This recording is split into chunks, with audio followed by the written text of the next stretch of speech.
Okay, welcome to the Joint Agriculture Committee.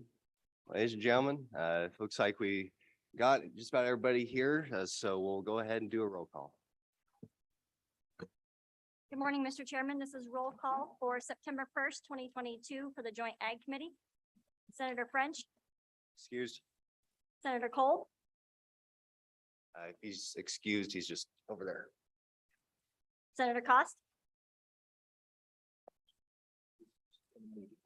Yep. Oh, excused, yep. Senator Wasserberger. Representative Blackburn. Representative Clausen.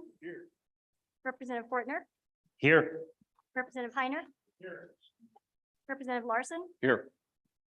Representative Western excused. Representative Wharf. Here. Representative Winter. Co-Chairman Eklund. Here. Co-Chairman Boner. Here. We have a quorum. Okay, thank you. Thanks everybody for being here. We got a very packed agenda, so but before we do that, I just need to do some follow-up for my June meeting. And I just want to make it clear that I want to apologize to EOG Resources by using the words I did at that June 6th meeting. I used the words kernel mindset as I attempted to express my view that our state land exchange process is being utilized to circumvent our laws regarding good faith negotiations with surface owners. I realize this is not an accurate description of their actions. I regret my words. So I still maintain that the proposed exchange reflects a lack of respect for our laws, and it will continue to vigorously oppose it. However, I want to express my views probably in more accurate and succinct terms in the future. So just want to get that out of the way right up front. And we'll have that discussion in much more detail here later this morning. So, but I want to get out of the way right out the gate. So with that being said, this is our state lands day, basically. So we have the director, deputy director here. Feel free to come on down and begin your presentation. So committee, today we are going to get kind of a broad overview of a lot of all the processes state lands goes through. You have lots of information that was sent to you a month ago now about two specific cases. It's meant to provide some context, additional context, more detailed context about how this actually works, and all the work that a lot of these processes can be. And it's helpful for me at least to understand all the ins and outs here of these particular circumstances. So we'll be trying to strike that balance between understanding the big picture, but also doing a deep dive into some of the specifics of individual cases. So I know we have a lot of questions about all that. So without further ado, Director Scoggins, welcome back to the Joint Mr. Ag Chairman. Committee. Representative Wharf, go ahead. I wanted to talk about the minutes. We haven't addressed Okay. the minutes Go ahead. from Okay. last meeting. And I am, I guess I want to know why there was a motion that was made that did pass, that it's not captured in the minutes at all. And I wanted to maybe find out why that's not in the minutes. Okay, sure, Representative. Let me look him up really quick. And as far as path forward, we can entertain a motion to approve the minutes and you can amend them if you'd like.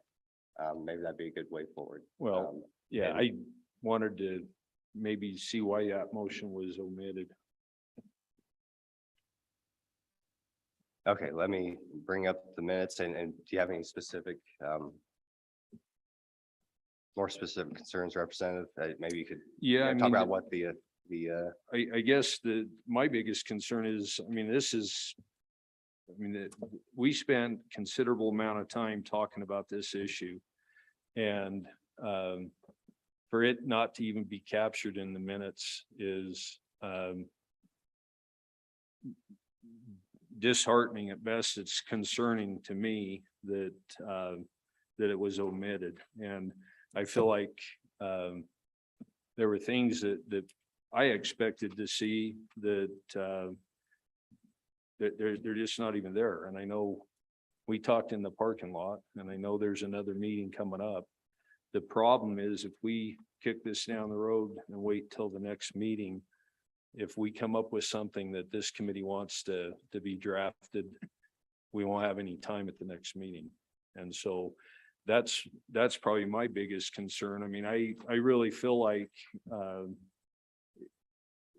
the discussion was, it was rather lengthy, and as you mentioned, there was several different motions, but I went back and watched the video. I got the timestamps when everything happened. But I guess that's just the question I have, is why that was omitted from the minutes. We talked enough about it. I think that it should have been, at the very least, it should have been mentioned that there was a motion made and passed, what that motion was. And maybe had that been in the minutes, maybe we would have actually had a different agenda today, because I really feel like, we've got an agenda that isn't addressing what this committee decided we wanted to have at this meeting, so. Okay, and so like I said, the path forward, I think, is to, you know, is to amend the minutes. And if you have specifics, that's, and just a little bit of feedback, you know, specifics in the motion would be helpful as well, because I got the sense, first of all, we are doing, I think the wording we ended up with is a hearing, right? Yep. First, it was an audit. Yep. Then an investigation, then a hearing, which has no specific legal meaning in our statutes or our procedures, which is part of the problem. Why you're probably disappointed is because there's no specific expectation. But Well, excuse me, I have more. Okay. yep. Go ahead. Okay. So we have a tremendous amount of material for the public's sake. So we know all the facts here.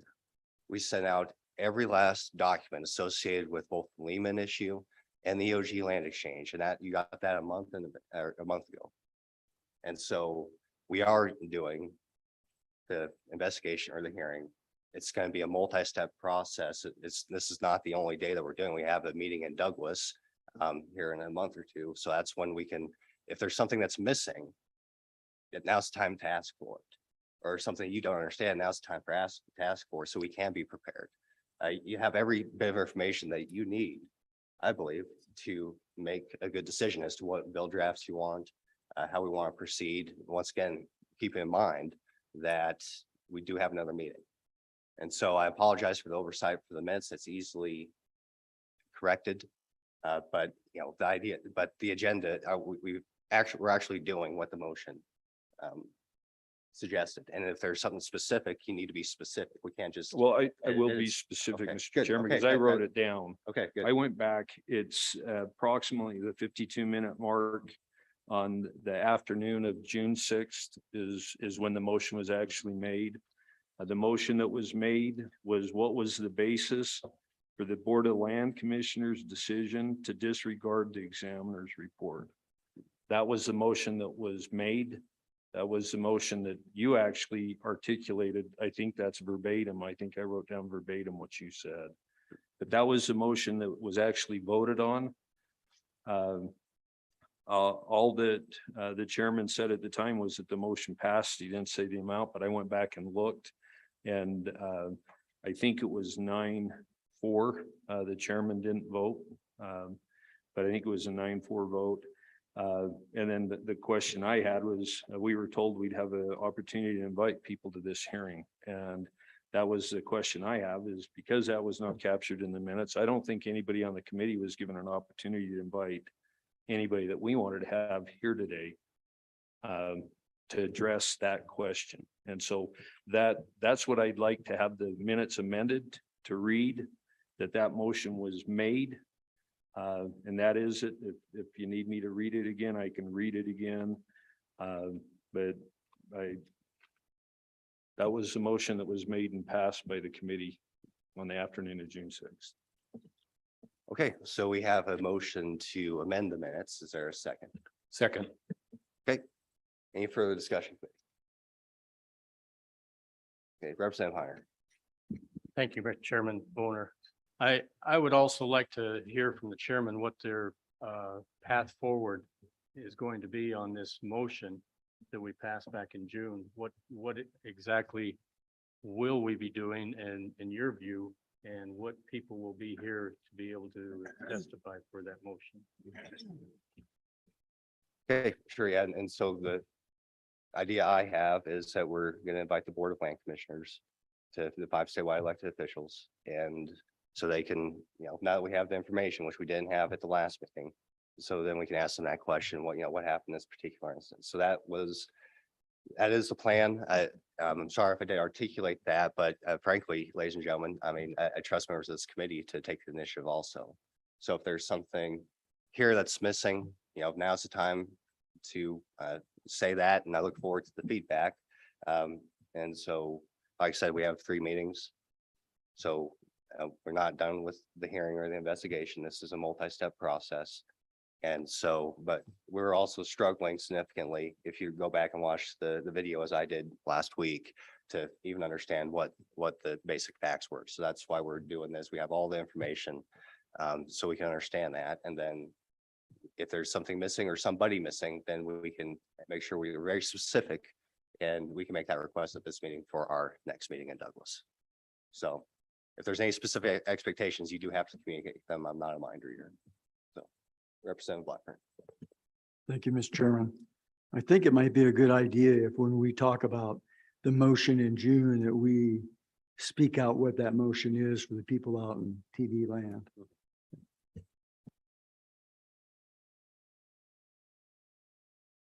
Go ahead. Mr. Chairman, I guess the biggest problem I have, the question that I have is, okay, so we kick this back, and I agree, this is not an easy subject. I mean, it's pretty convoluted. There's a lot of things to digest, but we kick this back to the next meeting. I guess the biggest problem that I see is that's the last meeting.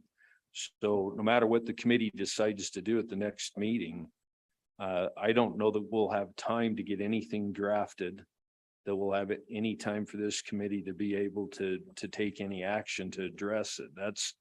That's my biggest concern as to why, kicking it back another meeting, that's the last meeting. And I guess the question I have for you, Mr. Chairman, is if in fact that's the way you want to go, is there any way that we can set this up to where it's the first issue of the next meeting, that we have an opportunity to, if we decide we want to draft anything, that we have that opportunity to have it drafted and presented to this committee the following day. Otherwise, I think it's, and I don't, we're kind of up against the wall, but I feel like if we kick it back to the last meeting, there's no time for us to do any type of a draft, to have it come back to this committee for any action. So I guess that's my question is, how do you foresee finding a resolution or getting any type of end result if we can't do anything until next meeting? And so just let's be clear, the motion is to simply, we saw that out there. It might be good to dispose of it, just simply add to the minutes. I don't think we haven't kicked anything back. I mean, for the public's sake, this is all the information we got just on 2 cases. So to say that we've kicked this back when we're going to be discussing it at this meeting is just not accurate. So, I mean, I don't know what else to say. You know what happens. You know what happened. We're going to hear about what we did in response to this already. We passed a bill into law, House Bill 3. And then if there's any additional policy changes we need to make, we can get a bill draft going at this meeting.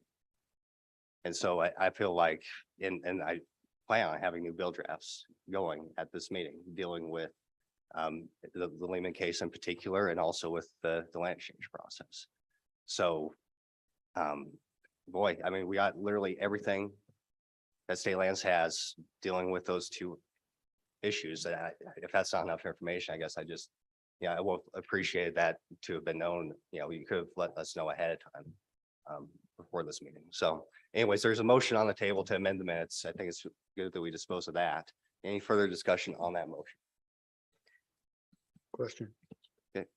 Oh, go ahead. Mr. Chairman, I would just need a bit of information on where the amendment would go. I'd have located the amendments and I see where the amendments say the committee moved to have a hearing at the next meeting to discover additional facts regarding the land exchanges and leases discussed, as well as OSLI policies and procedures for land leasing and land exchanges and information regarding decision-making, approvals and denials on applications. The motion passed 8 ayes, 6 noes by a show of hands. Is Okay. this what's proposed to be amended or appended, or where is, I just don't know where the motion to be amended would go. Okay, right. And so actually Representative Wharf, and thank you for that, Heather, because I'm looking at the minutes now on page 3 and it looks like it is captured, Representative. Did you see that? Mr. Chairman, I guess I would beg to differ. The motion was, what was the basis for the Board of Land Commissioners' decision to disregard the examiner's report? That was what we want. That's the answer that we asked for. We wanted to discuss that. And that is what it's, like I said, it starts about 52 minutes into the afternoon. The vote is actually taken at 53-minute mark. So that is what the motion was. The motion isn't what she read. The motion was, what was the basis for the Board of Land Commissioners' decision to disregard the examiner's report? Okay. And so I would like to see that in the minutes somewhere, because that's what we voted on. That was the motion that was made. Okay, and just to read what's in the minutes currently, so we all understand, here's what it says.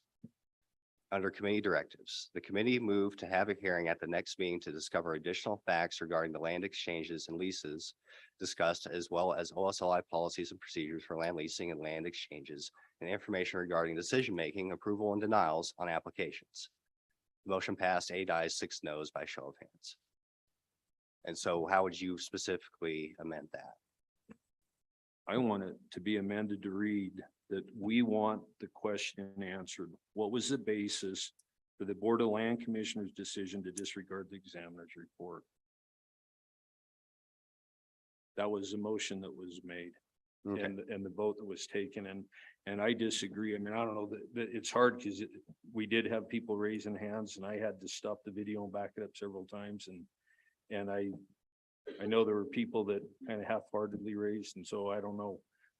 But clearly it passed, the motion passed, the numbers are subject to change, but that was what the motion was, and I'd like to see that actually captured in the minutes if I could. Okay, so maybe it says and information regarding decision-making on applications, specifically dealing with the Lehman case and why and so maybe say specifically with the Lehman case and add that in with the, and specifically why the board did not go with what the examiner said. Okay, Yes, Okay. Mr. Chairman, I believe that was the intent of the motion, was we want that question answered.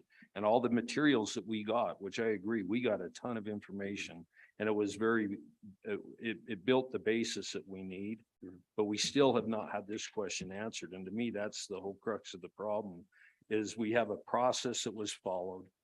That process was undermined by this very question we're trying to get an answer to. And the reason I'm being such a stickler is we passed House Bill 3. And it means absolutely nothing if we can have all the rules and procedures in place and they can disregard it, go into executive session and do what they want to do anyway. And so that's why I'm making such a big deal out of this. This is a big deal. And we need to stop this. We need to find out what happened and make sure that if House Bill 3 doesn't stop it, which I don't know how you stop people if they just disregard the rules and the procedures and just do what they're going to do anyway. But that's why I'm making a point out, Mr. Chairman. Okay. Thank you. fair enough. All right, yeah, I appreciate that. And okay, so I think we've talked the motion to death, so we're adding more information to the minutes. You have anything else? Yeah. Go So, ahead, Heather. Mr. Chairman, would it be that after the word applications would be the words specific to the Lehman case? And that- yes, and why they And why the Why- Board of Land Commissioners board did not- disregarded disregard the examiner's the examiners what? finding, whatever it is. Report. yeah, report, yeah. Okay, so, all right, cool. Okay, hopefully everybody understands it. Any further discussion? All those in favor say aye. Aye. Opposed, say no. Okay, that passes. Okay, Any other, okay, go ahead, Heather. Mr. Chairman, I believe that that was a motion to amend the amendments. Does the committee want to approve the amendments? Oh, sure. You- Good. Okay, I'll entertain a motion to approve the minutes. As amended, yes. Okay, moved by Wharf, seconded by Blackburn. Any further discussion? Okay, all those in favor say aye. Opposed, say no. All right, we've approved the minutes. So, once again, welcome to the Agriculture Committee, Director. Good to see you, and feel free to proceed with your testimony. Thank you, Mr. Chairman. I'm Jennifer Scoggin, the Director of the Office of State Lands and Investments. With me is Deputy Director Jason Crowder. On the agenda today, the first issue under the follow-up from the June meeting are leasing issues and a number of other bullet points under that. We assumed from the June meeting that the committee wanted to hear about the vacant leasing process and then talk further about the Lehman case, the facts surrounding that. So that's what I'm prepared to proceed with related to the leasing bullet point under number 2. Mr. Chairman, if that's okay with you, I will proceed in that direction. So members of the committee, we provided you a lot of information concerning the Lehman case, but I wanted to start with, we also provided the committee with some flow charts to help the committee understand sort of from a high level what our leasing processes look like. And in the first PowerPoint that I believe I did it in June, we had some of these in that, as well as we supplied copies of the flow charts with the materials in anticipation of this meeting. So if you'll turn to the grazing and agricultural lease flow chart, I'm going to concentrate on the vacant leasing process, which is on the right-hand side of that, because that's what was at issue in the Lehman matter. And so you'll see our process just from a high level. OSLI advertises the vacant land on the website and in a local publication. We may also contact parties that we know or could be interested in the lease, and we tell them about our intent to advertise as well as we put it up on our website. So then we wait for the qualified applicants to submit their bids for the advertised vacant lease. We have a one-person program manager who reviews the offered bids and applications for completeness. The applicant must include payment for the amount offered plus a non-negotiable filing fee. And after the bids are in, OSLI awards the lease to the qualified applicant based on what will inure to the greatest benefit to the state trust lands. And in the case of a conflicted application, meaning there's more than one who are interested, the director will make a decision and issue what we call a conditional award of the lease. So once the parties are made aware of the outcome of the conditional award, they then have the ability to appeal the director's decision. So then I would call your attention to another chart that we included with your materials. I believe it was also included in the very first PowerPoint as well as these materials. And you'll see that that director's decision appeal process. Once the decision is issued, if there are conflicting applications, there is a 30-day appeal period by statute. It requires that each applicant receive notice of the director's decision and 30 days to appeal.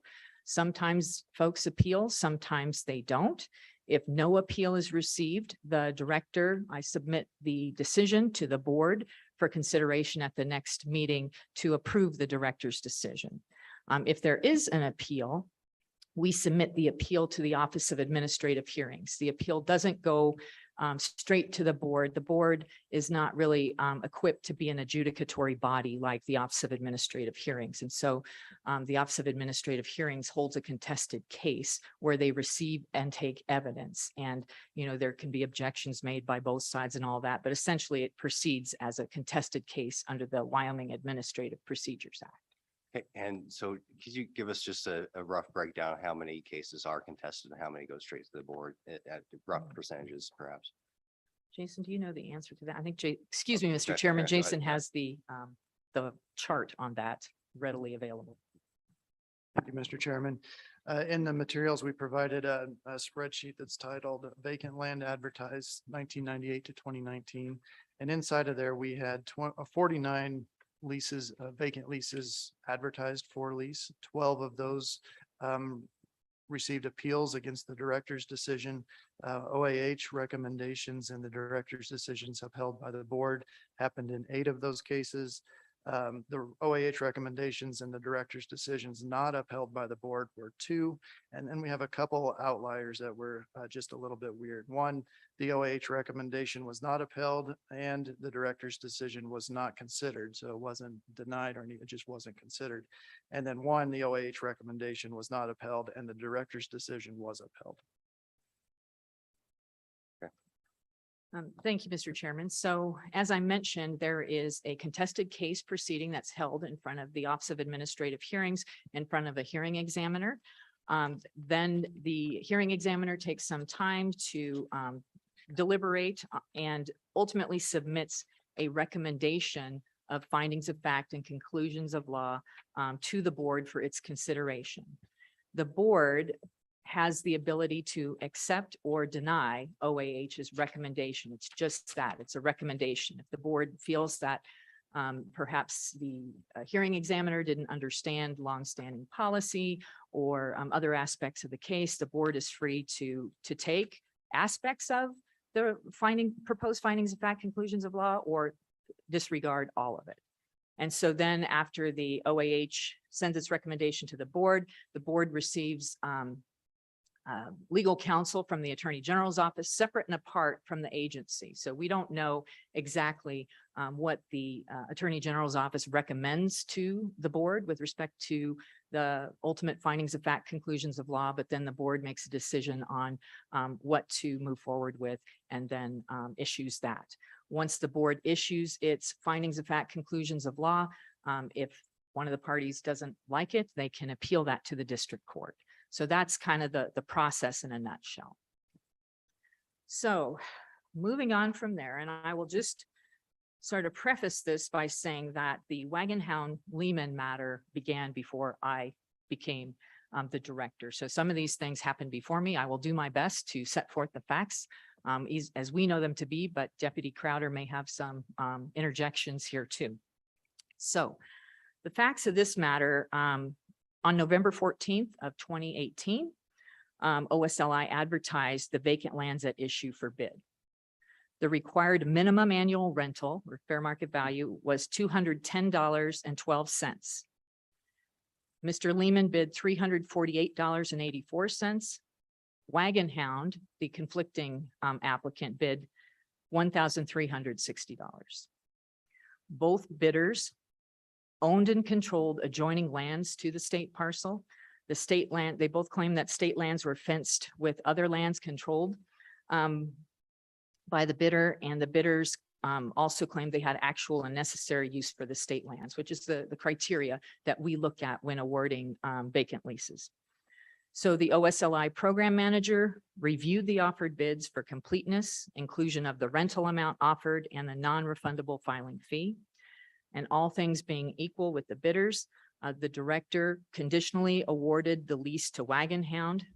She determined that Wagon Hound was a qualified lessee, and Wagon Hound could make actual and necessary use of the lands, and the annual rental offered ultimately was higher than that offered by Mr. Lehman. She believed that the amount of the rental would inure to the greatest benefit of the trust beneficiaries.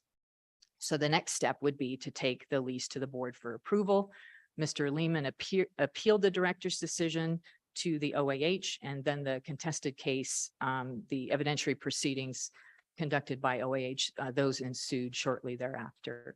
And I would point you to, we do have in the materials, you'll see that I think we included the whole file that was in our possession for this matter, so that, you know, we're not hiding anything. The committee certainly has access to all that we have access to. But I'll call your attention to where I'm getting a lot of this information from are the recommended findings of fact, recommended conclusions of law, and recommended order from the Office of Administrative Hearings, and also then the subsequent findings of fact, conclusions of law, and order that the board ultimately adopted. So those are sort of the key narratives and documents here, but I'll go ahead and sort of summarize for you, at least from my analysis. So when the contested case proceedings occurred, the issue before the Office of Administrative Hearings was whether it could be shown by a preponderance of the evidence that the director's decision to award Wagon Hound the lease was not in accordance with law. Mr. Lehman claimed that Wagon Hound had misrepresented facts in its application, which required the director to investigate and ultimately award the lease to him. Specifically, it's alleged that Wagon Hound erroneously indicated that the state lands were fenced in with lands owned by Wagon Hound. And it was alleged that Wagon Hound falsely reported that it had actual and necessary use for the lease. Mr. Lehman claimed that he had actual and necessary use for the land at the time of the application. And he also claimed that he was entitled to that preference that we talk about with vacant leasing pursuant to 36.5.105B. So keep in mind, these facts occurred under the previous version of the statute prior to House Bill 3's incorporation into the statute. So OSLI being the agency, we also were part of those contested case proceedings. It was our position that Wagon Hound did not misrepresent, a material fact or information in the application. And as the high bidder was entitled to the award of the state lease, we argued that the preference was only applicable in cases where equal bids were received. That's the tiebreaker. And you may recall, I think there were many different interpretations of the application of the preference in the statutes. OSLI historically had taken the position that the preference was not applied unless or until you had two bidders of equal bid that were the same, that would break the tie. That's been our historic process, at least since 2013, maybe even longer than that. So with respect to misrepresentation of facts under the application, at the time, the OSLI vacant leasing application had 13 questions, and I'm going to just read them off for you quickly and then tell you what OSLI felt to be material in awarding the lease. So the questions were, was the applicant qualified, a qualified lessee under Wyoming law? Were they the owner, lessee, or lawful applicant of adjoining lands? Did the state lands have legal public access? Does the applicant have actual and necessary use for the land and its forage? And if so, describe your proposed grazing or agricultural use. How many head of livestock do you own? Are state lands fenced in with lands you own or control? Did the lands contain irrigation or stock water? If you hold an expiring lease, have lands been included in a sublease or pasture agreement during the past term? Are there known noxious or invasive weeds or pests on the state lands? Were there areas of concern on the state land? Were there dumps? Were there oil field trash? Those sorts of things. Were there any improvements on the lands applied for? And if so, list those improvements, the location and the value. And then finally, what's the annual rental proposed by the applicant? So a lot of these things as a land manager are nice to know, and we feel like, and the agency feels like it needs to know in order to make good leasing decisions about the applicants. I'm sorry. Got a Mr. question here, Representative Clausen. Thank you, Mr. Chairman, Director, and I know this wasn't during your tenure, but was there ever an investigation or was it looked into to see whose property this was actually fenced into? Or was that just kind of overlooked? It seems like one of the questions. Mr. Chairman, Representative Clausen, I'm getting to that. And yes, there were some OSLI folks who went out there and actually drew maps that then became relevant for the board's ultimate findings of fact, conclusions of law. So I'll get to your question if you don't mind here in a little bit. Okay. So with respect to those 13 questions, the agency, like I said, in order to understand what's actually going on the state lands, that's why we ask a lot of those questions. But with respect to what's material for awarding the vacant lease, we believe is the applicant qualified under Wyoming law? Did they have actual and necessary use? And the annual rental proposed by the applicant. Other facts that are relevant here, the majority of the lands covered by the state lease were actually fenced in by lands that were owned and controlled by Mr. Lehman. A small portion, however, adjoined Wagon Hound lands, and it was questionable as to whether or not the fencing in place was considered to have included the Wagon Hound lands in with, or excuse me, the state lands in with the Wagon Hound lands. Wagon Hound, another fact, Wagon Hound We got wanted, another question here. sorry. Director. So go ahead, Representative Clausen. Thank you, Mr. Chairman. Would you expand on questionable? I mean, I do this stuff all the time. It's easy to survey GPS.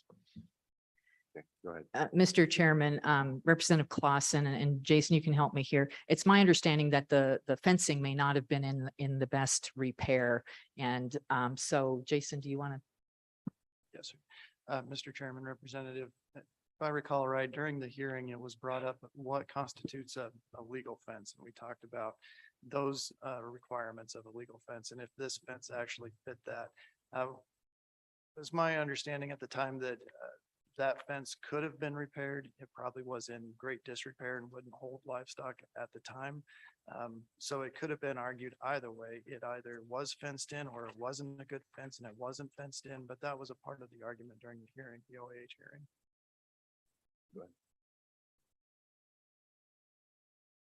Mr. Chairman, Director or Deputy Director.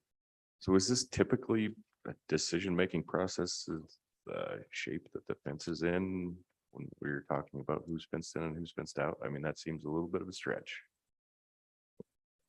Mr. Chairman, Representative, it's not. As I stated during that hearing, fencing is not something that we consider a material item towards awarding a lease. We see fences as being rather temporary, not definitive. They can be moved, they can be changed, they can be adjusted in a variety of different ways. That's what we contended at the hearing. It was brought to us that the condition of the fence should also be considered. Okay, please proceed. Okay. Oh, Representative Ward. I guess this begs the question to me, if the fence was not sufficient to hold livestock out, was this state land actually being grazed? And if so, by whom? Go ahead. Mr. Chairman, Representative Ward, and that was one of the contentions or pieces of the hearing was that it was, and one of the other facts that is applicable here is that since 2011, Wagon Hound had secured temporary use permits for grazing the state lands, but did not actually graze it. They utilized the state lands for trailing cattle to the summer and winter ranges. But the portions, as I understand, the portions of the state land that were fenced in with Mr. Lehman was actually rotationally grazing it. However, without lease permission, payment, or otherwise, he was utilizing it as part of his operations. So those were also some facts that came into evidence. So after the evidentiary hearing, the Office of Administrative Hearings provided a proposed decision. And interestingly, the hearing officer found that the burden was actually on the agency to defend the director's decision, not on Mr. Lehman, who was contesting the decision. This is unusual, generally speaking, in a hearing where an agency action is contested. The burden is on the contestant to prove that the decision was issued not in accordance of law. In this case, the hearing officer had sort of flipped the burden on its head. At least that's our position on it. The hearing officer also found that OSLI's rigid process of awarding the lease did not align with the board's charge of inuring to the greatest benefit to the state trust land beneficiaries. She noted that the greatest benefit is not always the financial benefit.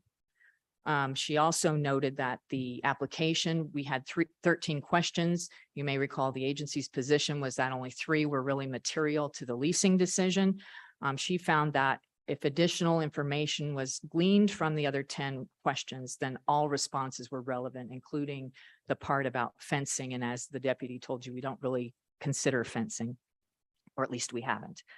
The hearing officer further found that whether or not the lands are fenced in with state lands was a material fact that should have been investigated by the agency. And she recommended that Wagon Hound's application be rejected because of the, in her opinion, misrepresentations on the fencing locations. And she rejected our interpretation of when a preference is applied. And as I mentioned, historically, we had only said the preference applies when there's a tie for the highest bid. Further, the hearing officer found that an in-depth analysis of each applicant's actual and necessary use is required before awarding the lease. And in that analysis, she looked at Lehman had used the land since 2011. Mr. Lehman fenced in the majority, his lands were fenced in with the majority of the state lands. He proposed rotational grazing consistent with his past uses of the state lands.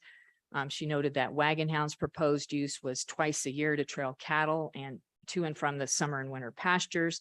And so she recommended that the board find and conclude that Mr. Lehman's actual and necessary use outweighed that proposed by Wagon Hound.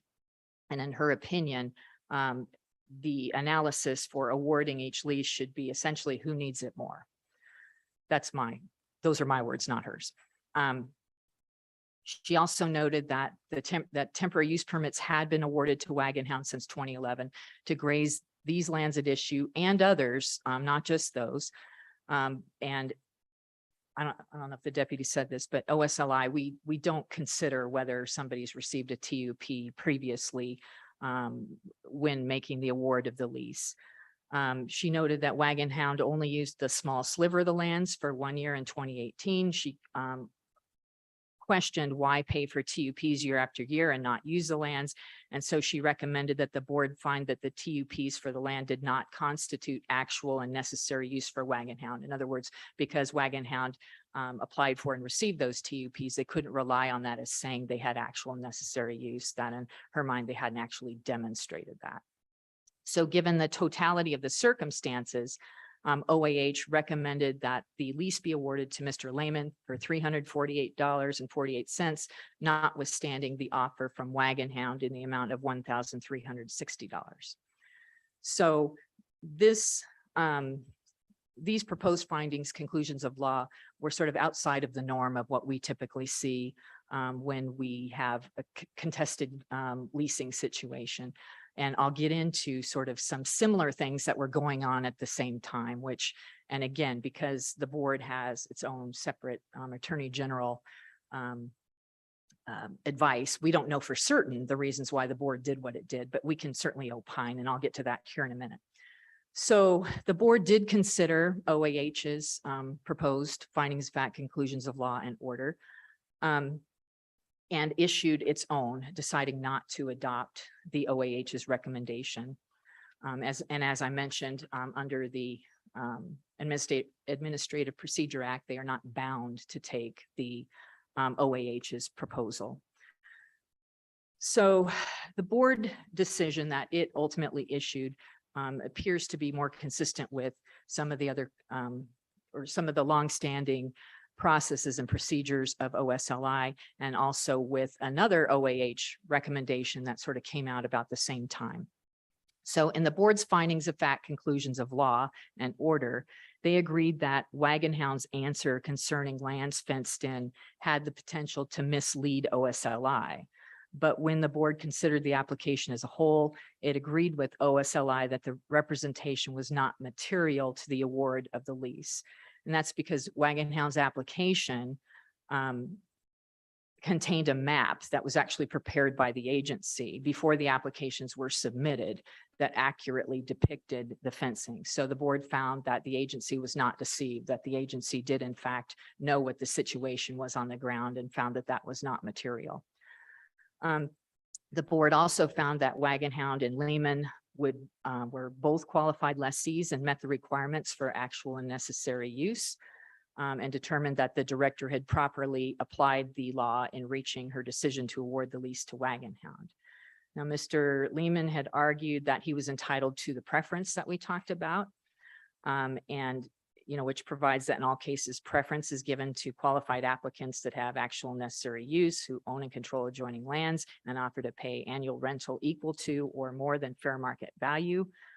We had argued that the vacant leasing preference did not apply because we didn't have a tie, if you will, in the amount offered. The board determined that it didn't need to reach the issue of the preference because if the preference were applied here, both Wagon Hound and Lehman would have been entitled to the preference because they were adjoining landowners, both of them. They both had offered to pay at least fair market value for the lease, and they both had actual and necessary use, which the agency had testified meant either you own livestock, you plan to purchase livestock, you plan to sublease to a party that owns or plans to purchase livestock. So the board found that both of the applicants had met that. The board declined to weigh the merit of each party's historic use of the state land and thought no party should obtain a benefit from their non-permissive use or non-use despite permission. They found those factors to be offsetting. So in other words, the fact that Mr. Lehman had used the land since 2011 without a permit or payment was offset by the fact that Wagon Hound had received the TUP and was not grazing. They were using the lands to trail their cattle to different pastures. So because both parties were equally entitled to the preference, the board found that OSLI was justified in conditionally awarding the lease to the highest bidder, which was Wagon Hound in this case, and upheld the director's decision. And as I mentioned, the OAH's recommendation was a bit of an outlier with respect to another OAH recommendation around the same time, and with respect to OSLI's historic interpretation of the application of the preference.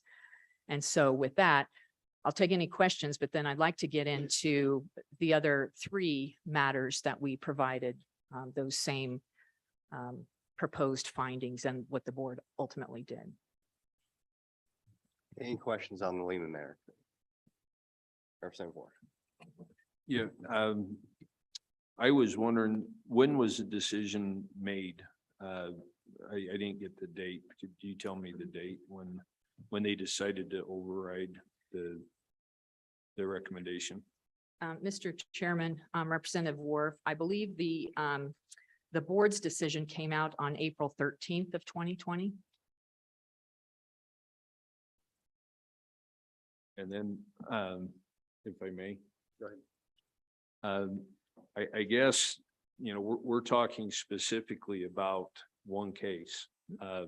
And I guess to me, that trying to make sense out of something that doesn't make sense is hard. But I look at this, we have one operator that is trying to make application to use this land that's important for their grazing operation. We have another one that is trying to use it just for a trailing purpose. I guess I don't see why we can't do both. I fail to understand why it couldn't have been leased to the Lehmans and also given a trailing use. I would be willing to bet that would have been agreeable and you would have been better off because you would have got the money from both parties rather than being in a situation where we're all fighting to see, who has it. I guess when I put, my hat on and try to look at the big picture, I look at this and I think if we're really trying to do what's best for the state, I think what's best for the state is to make sure we keep the smaller operators able to operate. And, if we just look at whoever offers the most amount, because that's what it feels like to me, is that when it actually shook down, it's who offered the most, not how the state benefited from this. And I have a concern that if that's the direction we're going, we could set the stage where our smaller operators are squoze out and we could have these large landowners that are not necessarily helping the state. They gave more money to the state land board for that lease. But what does it do if we cause other operators to go out of business? And I'm not saying that would have made or broke the case here, but I guess that's one of the problems I see when I look at this is it feels like a logical person would have came to a different conclusion than what our board commission, our land board commission did. And like I said, I don't know why you couldn't have done both. If one's trying to do a trailing permit and one's trying to use it for a grazing operation, it seems like to me that would have been a better solution. It would have allowed both parties to go away feeling like they won. And I feel like what we're left with is we wasted all this time talking about this. And we haven't resolved the dilemma. And I don't know that House Bill 3 addresses that, but the next question I had was, and I'm going to step away from this specific case. I know that we have a lot of vacant lands that are currently they're vacant. Nobody has a lease. Nobody claims that lease. But how often are those state parcels being utilized and the state not getting a dime? Because this isn't to castigate anybody, but if we got all these vacant lands that are out there, and nobody's made sure that we have fences to keep things off, because it's a fence out state. So if the state has not fenced out those state parcels, anybody that's adjacent to that can get free grazing, correct? Go ahead, Director. Mr. Chairman, Representative Worf, unfortunately, that does happen where people ultimately utilize state lands. They don't proactively seek a lease. It may be hung up in our vacant inventory, if you will, which we, now that we have House Bill 3, we are moving things through more quickly, but it does happen. When we find out about it, we go and we investigate that. But you're absolutely correct. People can and probably do utilize state lands for free more often than we even realize. With respect to your other scenario of compromise, I mean, obviously that sounds reasonable to me. I wasn't there during that piece, and perhaps Deputy Crowder can shed some light on that. But sometimes when we as the agency, we have to have a way to not subjectively award these things. You know, the board is not in a position to figure out who has the better use versus who doesn't. But I totally agree with you that there may be instances where a little compromise can and should be done. I'm just not aware of the facts here, Deputy. Thank you, Mr. Chairman. Representative, I agree. We want to have as many compatible uses on a single piece of property as possible. That maximizes the benefit off of that property back to the beneficiaries. In this case, we offered the land for an agricultural and grazing lease, and that was the intended purpose. With that may come some trailing, and I think we're using the term trailing kind of conveniently here. It is for grazing, and the way Wagon House operation works is this is on the way up to more land that they own and control. And so they may spend some time grazing. They may trail through once. It's a relatively small lease, so it may just get overrun, or the AUMs may be totally utilized in a day by the amount of cattle. But that again is not something that we police or watch, but that was the lease that we let, was an agricultural and grazing lease. And so if they trail through it, that's fine. I'll also say that the compatible uses between both users can still happen. The door hasn't been shut on that, and we don't get in the middle of that. Obviously, we have a lessee in place and they have rights that we want to honor. And then we have a neighbor who's a neighbor, but they can sublease from each other. And we have an approval process for that, or they can assign a specific part of this land, and it's split by a highway. So they could split the highway into each other's specific land ownership patterns there. That door is not closed, and those parties can come together and do that now. If Wagon Hound wasn't going to use it for grazing, they could also relinquish that lease. And if they were solely going to use it for a very short amount of time to trail cattle up, we can give them a temporary use permit for that short amount of time. And they could assign the grazing lease back to us or to somebody else and do it that way. So there's several ways that could happen still. So just follow up. So basically what you're saying is, it's not that you didn't have the opportunity to do that. Those tools still exist. There's still options. And I guess it's still, I'm going to come back to the point. It seems like the way this process is headed is whoever offers the most money on these vacant lands is going to get the priority, period. Because all you got to do is have good enough legal team to make the argument that your points merit consideration and other points are discarded. And so I guess those are the questions that I have. I mean, you mentioned House Bill 3 and you've been able to use it a little bit. Has that helped with getting some of the vacant lands out of that designation and getting them into a lease setting to where the state's actually deriving some revenue from them? Mr. Chairman, Representative Worf, I do have some figures on that I was going to get to after we finished up with the case discussion. But yes, in answer to your question, we are utilizing House Bill 3 now. It's been incorporated into our rules via the emergency rulemaking process, and we're finishing up the regular rulemaking process, but we are moving leases through. Okay, thank you. Mr. Coachman. Yes, Director. So I guess I'd have a request that as you're moving through this, if there are ways that we can modify or improve House Bill 3 so that your decision-making processes is clearer or could be made better, I guess I would like to know. Hopefully we've made it better. We can pass laws that could make things worse, and we don't want to do that, but if we can make them better with amendments, I guess bring that up as we go. I would appreciate knowing. Thank you, Mr. Chairman. Okay, and nobody else has any questions. I just want to make sure I understand when it comes to how you interpret actual necessary use. Is it basically just a yes or no question? Are they going to use it or not? Or at any point do you sort of get into trying to decide what if one use is better than the other, as we have in this case, where you're going to have one lessee is trailing through another one that's using it for more, I guess, rotational grazing. So is it just a yes or no checkbox sort of thing?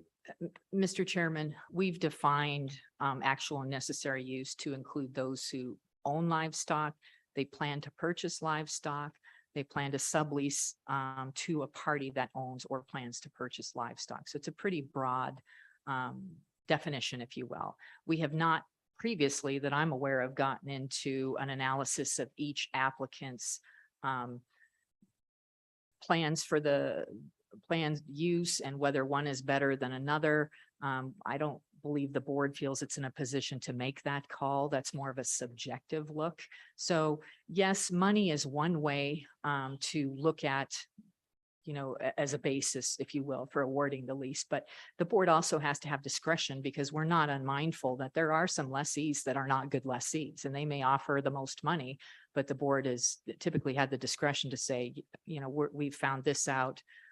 Maybe that isn't the best way to go here. But when you're talking about, state lands, as you know, the board and OSLI were charged with a fiduciary duty to the trust beneficiaries and to a part of that is generating revenue for K through 12 education or the other beneficiaries. And so, it's part of our fiduciary duty to strongly consider that dollar amount. Now, that's not the only consideration, and there have been times where that has not been the thing that saves the day, if you will. So just so you know, it's not always the money, but typically all things being equal, sometimes it is. Representative Ward. Mr. Chairman, thank you. I guess that brings to light another question that I have.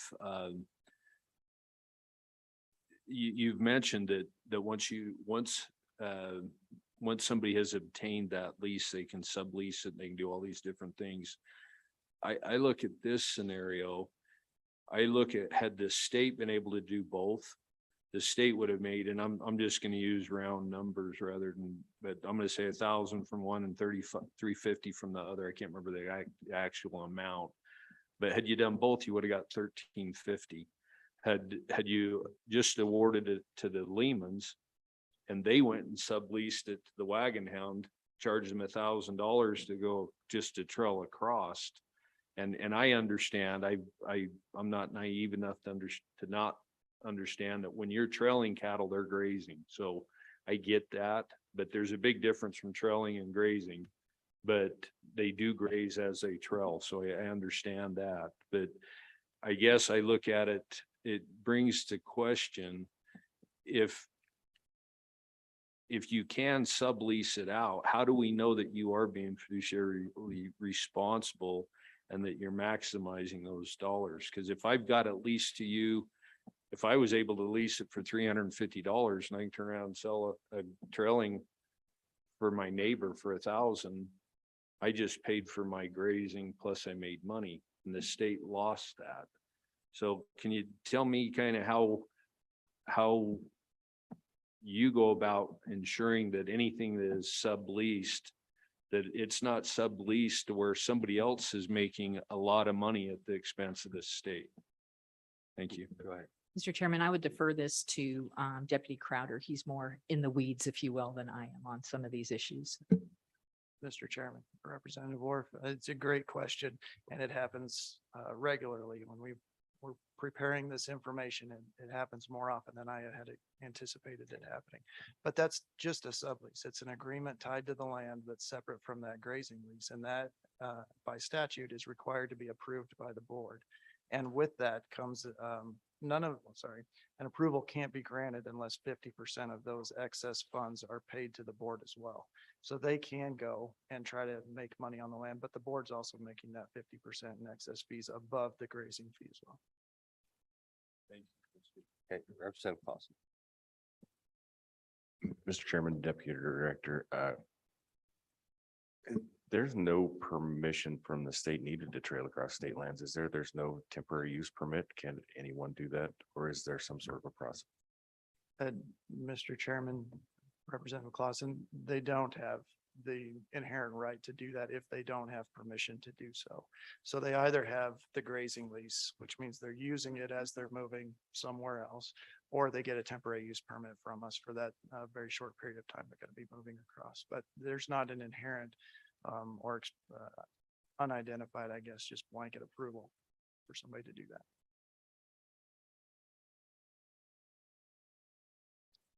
Okay, so before we move on, one last question. Getting back to the process, we got this big old packet of information dealing with all the this whole process, especially, seems like quite a bit longer than usual, given all the appeals. How much information does the board have available to them when they make their decision? What do they get in a typical case like this? Mr. Chairman, I would imagine they received the whole file and the file from OAH, whatever the evidence was. So they have access to the exhibits. Obviously, they would see the OAH's proposed findings of fact, conclusions of law. And typically the Attorney General's office advises them on the law and helps them with relevant facts and that sort of thing. But they would have had both the agency file and whatever access to the exhibits and whatnot that came in during the OAH proceedings. Okay. Is there an attempt to sort of summarize this information? Because I mean, this is just one of several topics they have at their meetings, right? Is there a quick reference sheet that you think they might rely on a little bit more than just all the information? How is that? Because I can't imagine it even being possible to have this much information on every case that they have. Is there some, and then making good decisions, is there some sort of summary that's presented that you, based on your experience, having interacted with them for almost 4 years now, that they rely on to make decisions? Mr. Chairman, a lot of their decisions related to this happen in an executive session with their counsel, and we're not a party to that. I would imagine that their counsel has reviewed the documents and provided some sort of recommendation to them based on the law, or at least the interpretation of the law, whether they have a summary fact sheet or not. I'm sorry, I couldn't tell you, Mr. Chairman. Okay, so that might be a question for the Attorney General's office. Then. Okay, any further questions? Good. Okay, please proceed. Okay, thank you, Mr. Chairman. So as I mentioned, the Wagon Hound Lehman case was going on about the same time as a couple of other matters. One was the Barlean's Organic Oils. That's part of your packet. That's I think it's on the online materials, it's 2-09. I believe we provided that in the first packet as, and we've also included the Kelly Cattle Company LLC and the Bummer Ranch. And for those matters, we included both the proposed findings of fact, conclusions of law from the OAH, as well as the board's findings of fact, conclusions of law that they issued in those matters. And all three of those vacant leasing matters, they're a little bit different. They concern conflicting bids, but in the facts of those matters, one adjacent owner had the low bid and then one non-adjacent landowner had a high bid. And so the question became, who do you award the lease to? And OSLI typically, as I mentioned, our interpretation was the preference did not come in unless we had equal bids. And so it was our tendency to award the lease to the high bidder. All three of those OAH recommendations are from the same hearing officer, which is a different hearing officer than the one in the Wagon Hound Lehman matter. But they confirmed that OSLI's interpretation of the preference statute, in which we applied it only when there were equal high bids, that was consistent with 365105A, where the lands must be leased in a manner and to such parties as shall inure to the greatest benefit of the state land trust beneficiaries. And it was not against the law, if you will. There were many different types of interpretations of the preference. OSLI has had a long-standing one, as I mentioned.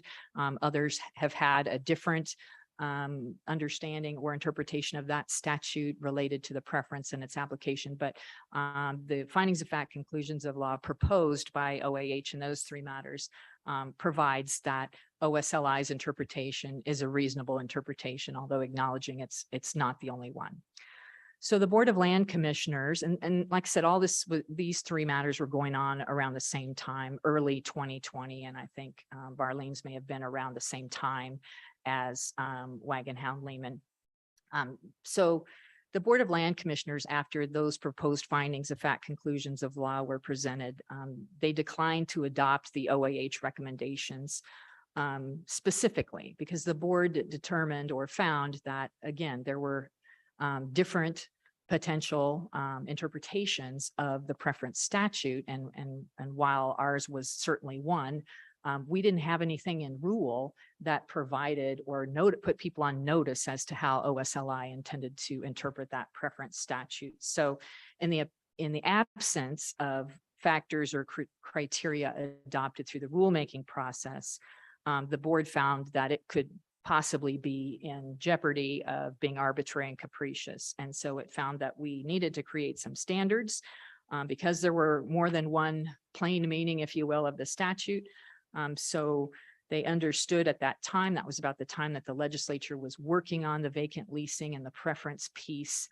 And so they returned those cases, except for Barleans. I think Barleans is, they withdrew the appeal, but the other two, the board returned those cases to OSLI, told us to restart them after the vacant leasing rulemaking, if you will, were done, and after the legislature had come to its conclusions related to House Bill 3 and perhaps even the one before that. So with those said, my point is that obviously the Wagon Hound Lehman, it had some different facts to it, but our interpretation of the preference was upheld by OAH. In our opinion, although the board declined to adopt it and was in the process and thought of, how do we really do this preference? Because we were having comments from legislators and others saying that's not the way it's going to be done. And so I believe the board was looking to the legislature to clarify that, and the legislature has with House Bill 3.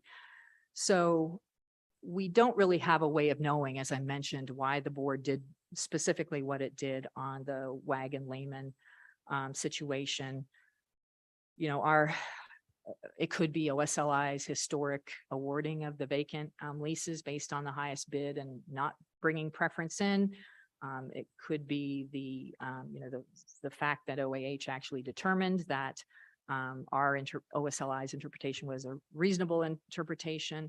But also I would point out that Wagon Hound was a bit of an anomaly because we had never in the past been told that you need to look at one person's actual and necessary use as compared to somebody else and ultimately decide who had the better use or the better plan. We'd never been told that before.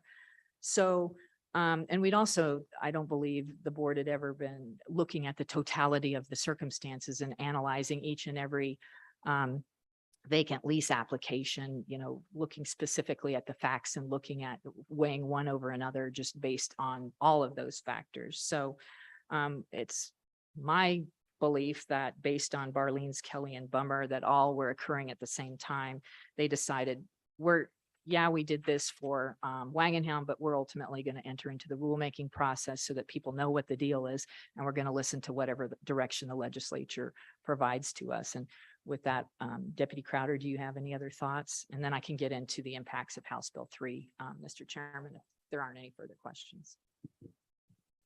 Any questions? Okay, please proceed. Okay.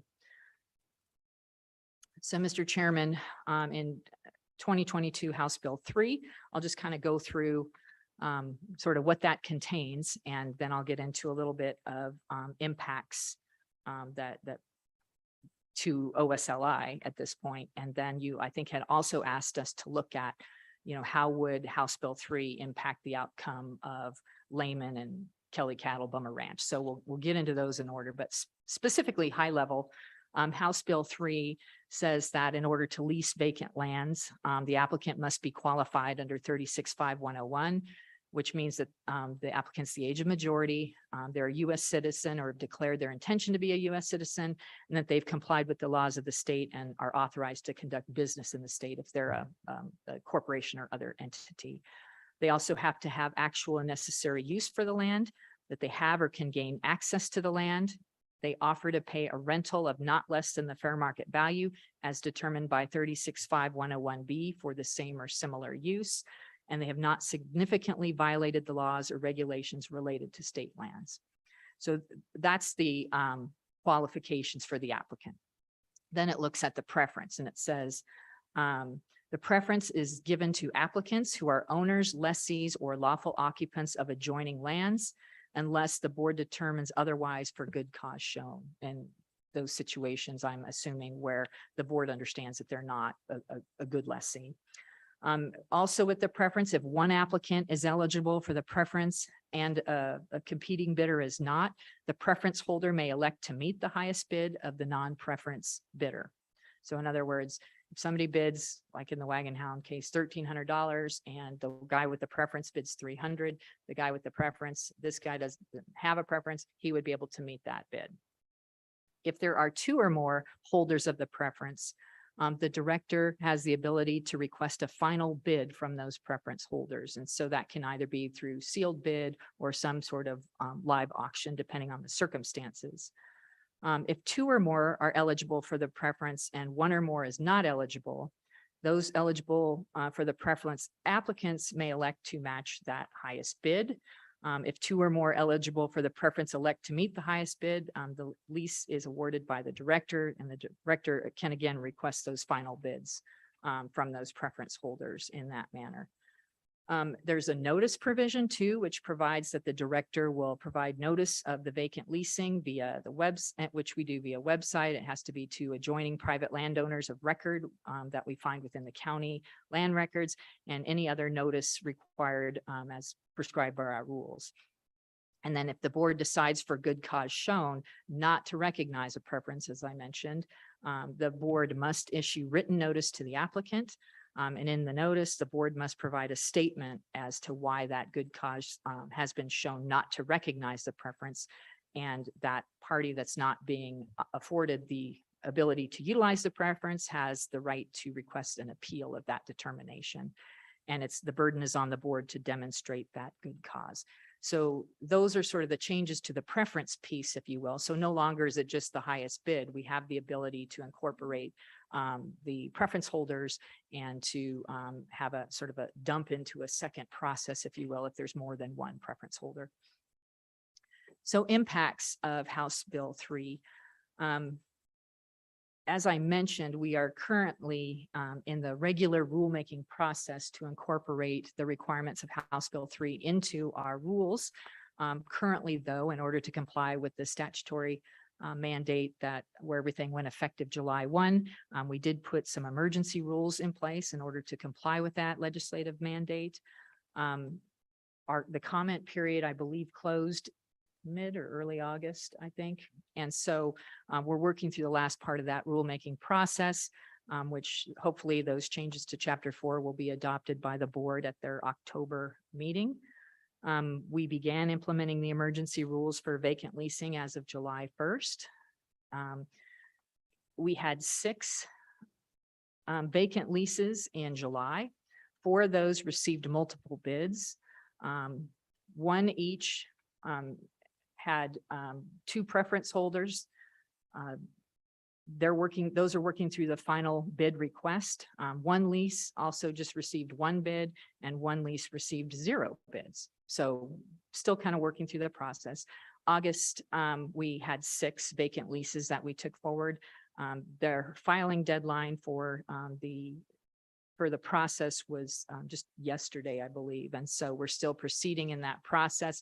I don't know, as I sit here, how many preference holders and non-preference holders we're having in those, but in any event, it may be a little too soon to tell, but it seems like we are moving through the process and providing the preference as the legislature directed us. So then that begs the question of how would House Bill 3 impact laymen? We don't believe it would have, because both Wagon Hound and Lehman, in our opinion, were both qualified bidders that held a preference. And so I guess it could have dumped them into the secondary process and they could have given their final bid. So who knows, maybe Mr. Lehman would have won the day there, maybe not. It's hard to tell. So, but I guess that would be an impact, as they would have the ability to have that secondary bidding process between the 2 of them. With respect to impacts to the Barleans and Kelly Cattle and the Bummer Ranch, of course, the director would first have to verify that the adjacent landowners were eligible for the preference. The eligible preference holders could elect to meet the highest bid of the conflicting applicants. So that could have changed things there, where in those instances, the non-adjacent landowners had provided the highest bids, and the now preference holders would not have had the opportunity to meet the high bid, but they would under House Bill 3. So it could potentially change things there. So, Mr. Chairman, that kind of concludes what I had prepared for today. And with that, I guess Deputy Crowder and I would stand for any more questions. Any questions, committee?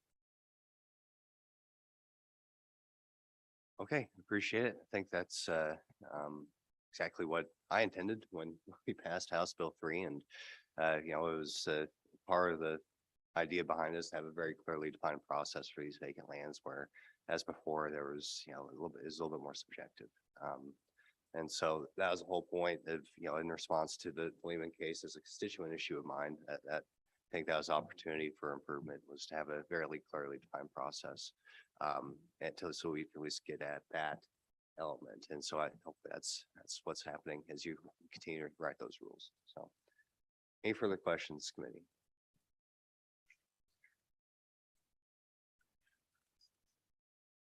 Okay, somebody needs to mute on Zoom, it looks like.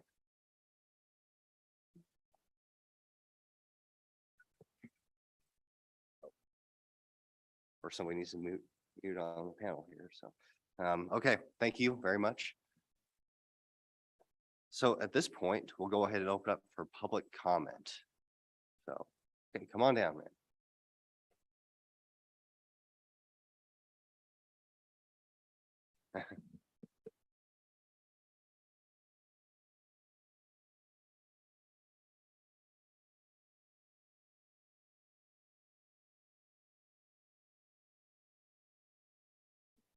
Well, please introduce yourself for the record. Sure. My name is Judy Blackburn, and I'm representing myself and the public if they're interested. Thank you, Mr. Chairman. I have several questions for the Deputy Director. regarding the state lease bans. I admit I've not done a lot of studying on this particular subject, but I had a question on what is the timeline on the lease? Does it vary? Is it 1 year, 5 years? How many years is a lease typically? I believe it's 10 years. For 10 ag reason. 10 years? Mhm. Okay. Another question I had, it's in regards to the requirements that the leasing has regarding the time limit to fence the property, to graze the cattle, and other requirements. In other words, do they have 6 months to get these requirements done, or 5 years, and also who inspects the property to see that those things are done? Right, I think I guess we can have more information. But it's my understanding there's not always necessarily a requirement to do any fencing. It's gonna be highly dependent on the situation, and we'll be talking about personnel needs a little bit later.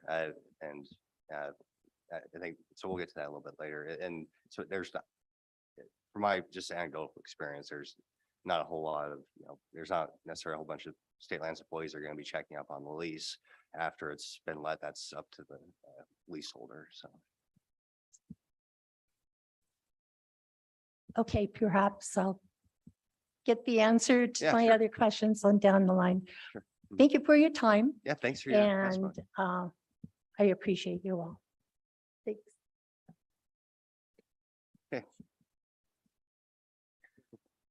Mr. Lehman, come on down.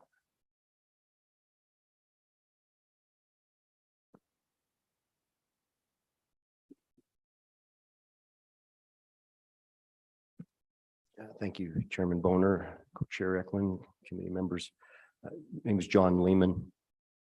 Thank you for the comments for Director Scoggins and Deputy Director Crowder. I just wanted to respond to their comments.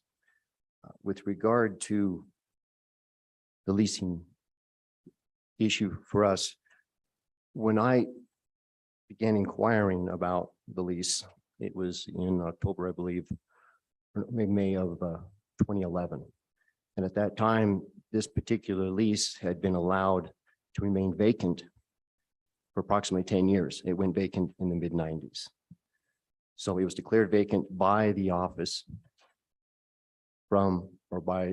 because of the previous landowner, the deeded landowner from whom I purchased this land. And nothing was done with it. So it wasn't generating any funds for the newer of the trust beneficiaries. Okay. So we purchased the deeded lands in which this 1-8710 was fenced. I inquired to the office, what can we do to get this thing reinstated? It's been vacant. It's fenced in with me. Want to make it good with you folks. And that's when I was told that there was a process.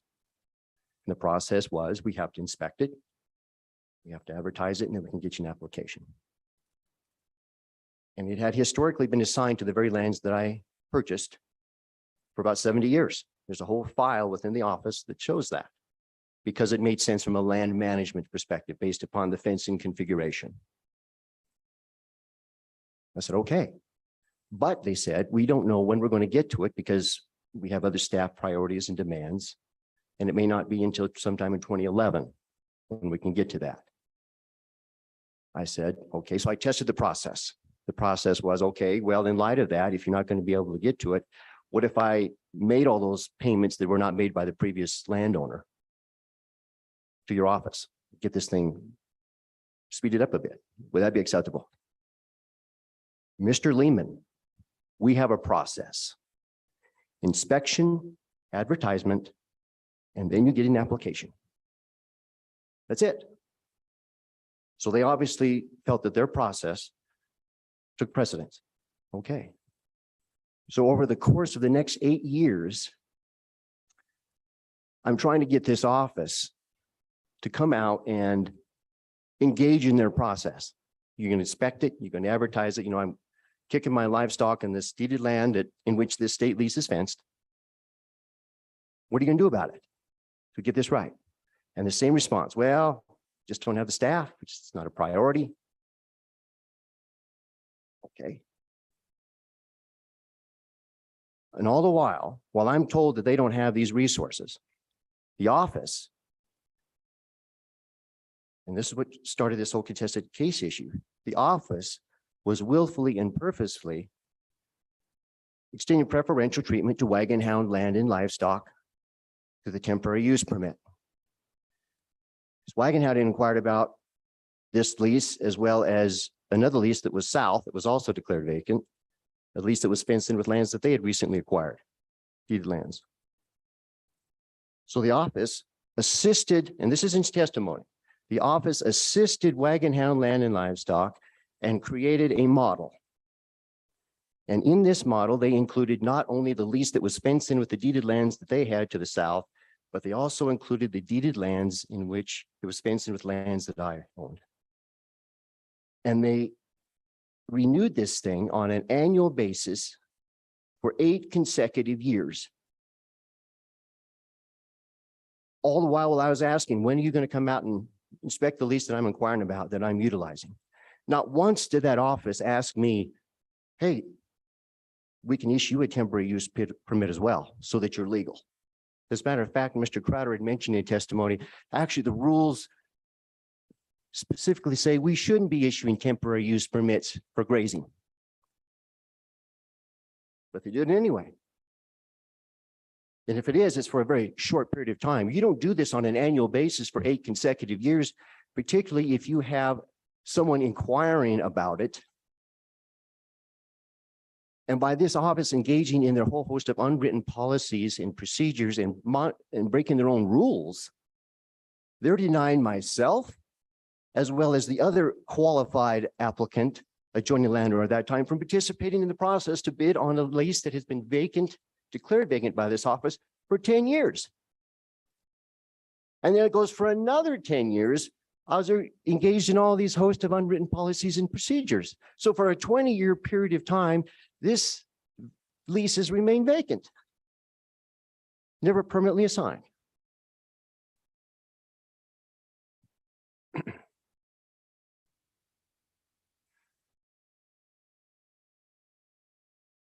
So to Mrs. Scoggins, Director Scoggins' comments about when we find that a vacant lease is vacant, we like to get out and investigate it. Well, you had 8 years to do it. Actually, I had 20 years to do it. Didn't do it. How is that for the annuity of the trust beneficiaries?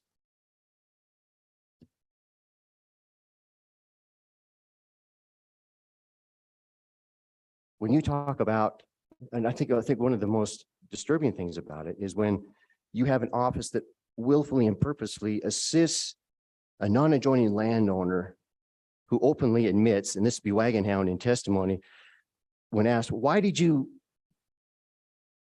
indicate on your maps that you submitted to OSLI and your temporary use permits, why did you indicate that the land, this 1-8710 that was clearly fenced in with us, was fenced in with you? And why did you indicate in written documentation that, well, we're using it, we're actually using it and we'll fence it if necessary? Why did you basically lie on that? On a board approved form, when you have rules that say, if an applicant provides false and deceitful information, the deemed as material, it's going to be rejected. Why did you do that? And their simple response was, well, we just wanted them. We wanted those leases. And through the assistance of the office, we created a model. Where's that in the rules? Where's that in written policy? I don't see it anywhere. It certainly wasn't extended to me. If you're going to engage in a whole host of unwritten policies, procedures, and bend your own rules, then you better be consistent in how you do it. That wasn't the case here. Extend preference, and talk about preference, preferential treatment to a non-adjoining landowner in this manner, uncalled for. Or an organization such as Wagon Hound Land and Livestock has only been in this state for just a little over 20 years. They've amassed over 250,000 acres in 20-year time. Over 20,000 of which is state trust land that's been assigned to them. These people are sophisticated enough to know how to fill out a board approved form. They know what the heck they're doing. And the fact that they didn't do this or engaged in this particular activity with the assistance of an office is uncalled for. And so when I found out about it, I challenged the office on it. Because they just continued to do this TUP thing all the way to 8 years. Why? Until Wagon Hound was able to secure a little bit of piece of ground about this little triangle piece that was an object of discussion. They were able to actually secure that piece of property that adjoined that piece, and that made them then a qualified applicant. And it was all of a sudden interesting to me how all of a sudden this office found it so imperative after 8 years of doing nothing. We got to get this thing inspected, we got to get it advertised, and we got to get this thing leased. And Wagon Hound then comes in there and when you have this piece of ground was been determined by the office, the best in use for this was just strictly for grazing. There's no other mining or oil or gas on it. It's strictly for grazing. And that's how they determine what the minimum amount on it is. In this case was $6.18. When they come in and they submit an offer, which in this vacant lease, I understand you can submit as much as you want. For $40 an AUM, that doesn't even make sense from an agricultural perspective. That's higher than the private rate. If you're trying to run a true agricultural operation, that's an incredible amount of money. But they secured it against mine. Mine obviously wasn't the minimum. It was $10. It was above, because I went there and I was trying to do my research as to what Wagon Hound had bid on a lot of other parcels of what the average was they were paying. They're paying the minimum. Not paying $40 in all these other state leases they have. Oh, the 20,000 plus, probably close to 30,000 now. They're not. And after the 10 years, once they got this leased, it's going to go revert back down to the minimum again. But they've got it. That was their objective. That was their objective. They wanted those leases, and by God, they got it with the assistance of the office. The whole host of unwritten policies, rules, and procedures, and denying everybody else who was qualified the opportunity in those years to participate. And so the office would like to paint, well, once now Wagon Hound become the adjoining landowner, both are qualified, both are adjoining landowners, yada, yada. It just simply was the Wagon Hound bid more. That's the picture this office would like to paint. And we're going to tell and say that basically everything that happened before that led up to that, immaterial, doesn't mean anything. The heck it doesn't. It means a heck of a lot. This sets a heck of a precedent for how an outfit like that with the assistance of a state-funded agency can get away with this. Bad business for an organization and an agency that knows better. You folks as lawmakers, you go to the legislature on behalf of your constituency and you draft bills. You draft legislation, you amend them, you debate them, you finally get something that's just passable, signed into law for the benefit of the folks for whom you serve. It's the responsibility of an agency, and when you talk about state lands, then to take those laws that you guys come up with and agency then develops rules, policies, and procedures in how to implement, administer, and ultimately enforce those laws. They're there, and their laws and those rules and policies are there so that people like me who want to participate in this case, the vacant lien process, know what the ground rules are. It's a fair playing field. So we can avoid this kind of stuff that goes on. But when you have an office that goes off the rails like this, it basically puts the thumb at each one of you guys and your predecessors saying, what you do here doesn't mean a dadgum thing, because we're going to do whatever we want, whenever we want, however we want, and the heck with what you people say. Well, I know as a lawmaker, I'd be just livid because that's a reflection on me. They're basically putting a thumb to me. We don't care a dadgum thing what you do, Lehman. You follow the rules and processes, who cares? We're going to do whatever we want. It would have been a powerful statement if an office, when I go through the process of the OAH, which is there to help people like me to air out a grievance, if the office and with the support of the SLIB board would have said, you know what, Mr. Lehman, we thank you for going through this process. Thank you for taking the time and the effort and expending resources that you probably don't have financially to do this, because it shows that we got some problems here. some things in the words of the Deputy Director Crowder, quote, should have never gone on as long as it had, unquote. It's exact quote. And we're going to have to get this thing rectified and we're going to do it right with you.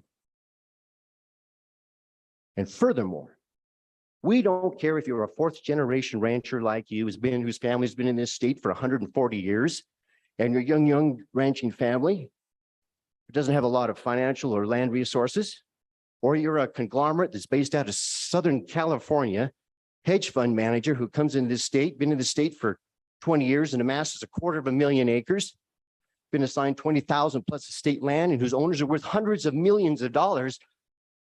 We're not going to tolerate this kind of behavior. We're not going to tolerate you falsifying and putting on false and deceitful information on our board approved forms or the TUP or for a 10-year lease assignment. You know better. We're not going to put up with that. And boy, I tell you, that kind of statement would make people start straightening up, sitting up, say, whoa, I better not be doing that. We've got to start living accountability where accountability belongs. And when you talk about why the board ruled the way it did, this is what's probably the most disturbing thing to me. When you have a former state land director who was appointed to be that position by the governor, and for 6 years knows better because she has had the opportunity to work in the Attorney General's office, in the Office of State Lands, knows the inner workings of the rules, regulations, policies, and procedures, becomes the state land director, and for 6 years recommends these kind of nefarious activities to a board of elected representatives, that being the SLIB board, for their stamp of approval. And then becomes the Attorney General by the city, his current sitting board member, that being the governor, to become the Attorney General, and represents the Office of State Lands and Investments and advises and counsels the SLIB board on how to rule in this case, and refuses to recuse herself in there, is outlandish. That's why they ruled what they did. You talk about a conflict of interest. In this particular case, that's what you have there.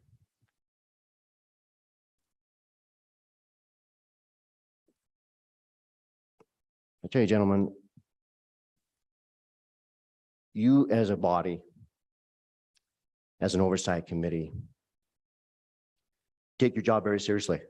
We as the citizens and trust what you do here is important because obviously you're representing us, a reflection of what we need to have happen out here.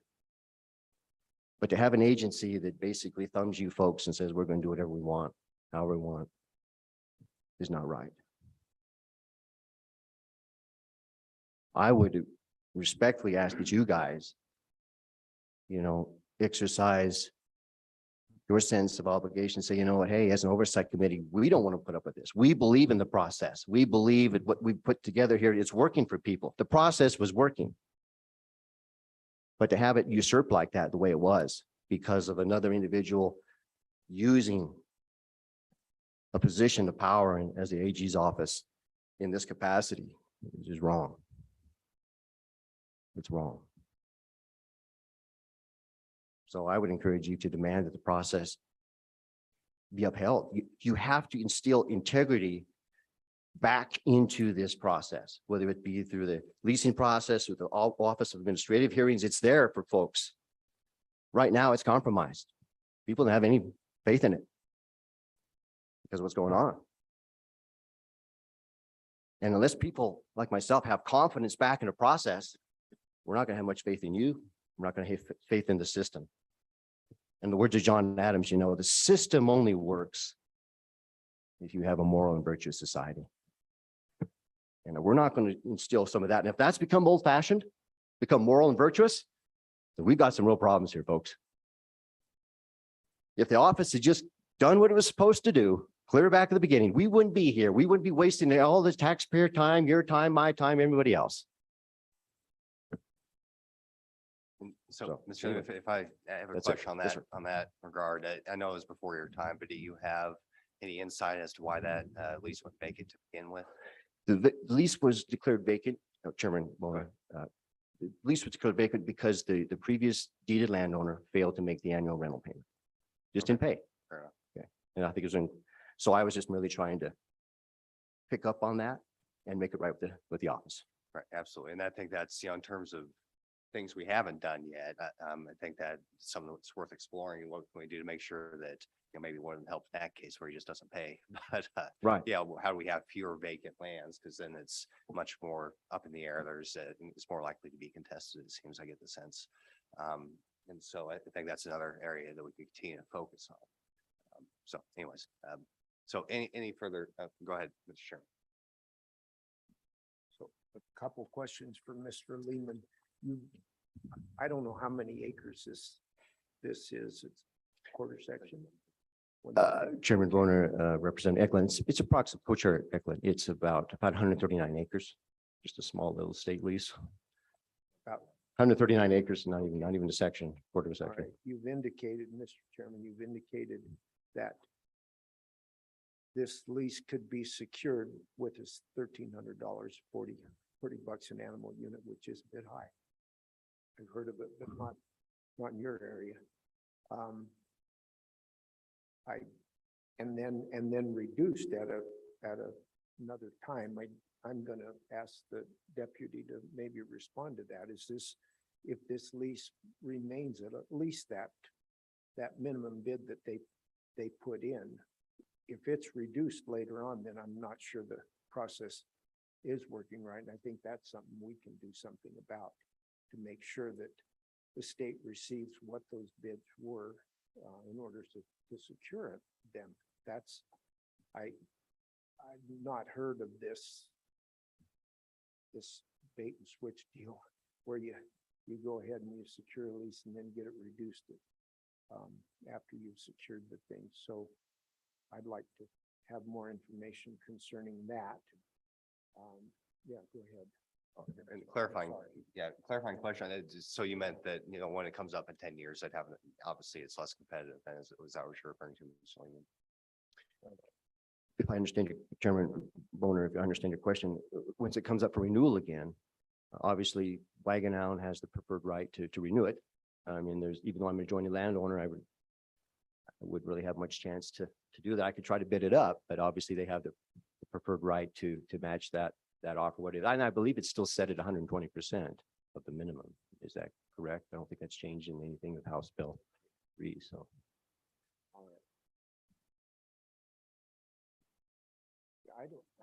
Is this a good time to share what we learned, Mr. Chairman, on secure, or should we delay that till later? Oh, yeah, well, it's still public comment, so I'd wait till we get here all Okay. public comment, yeah. All right.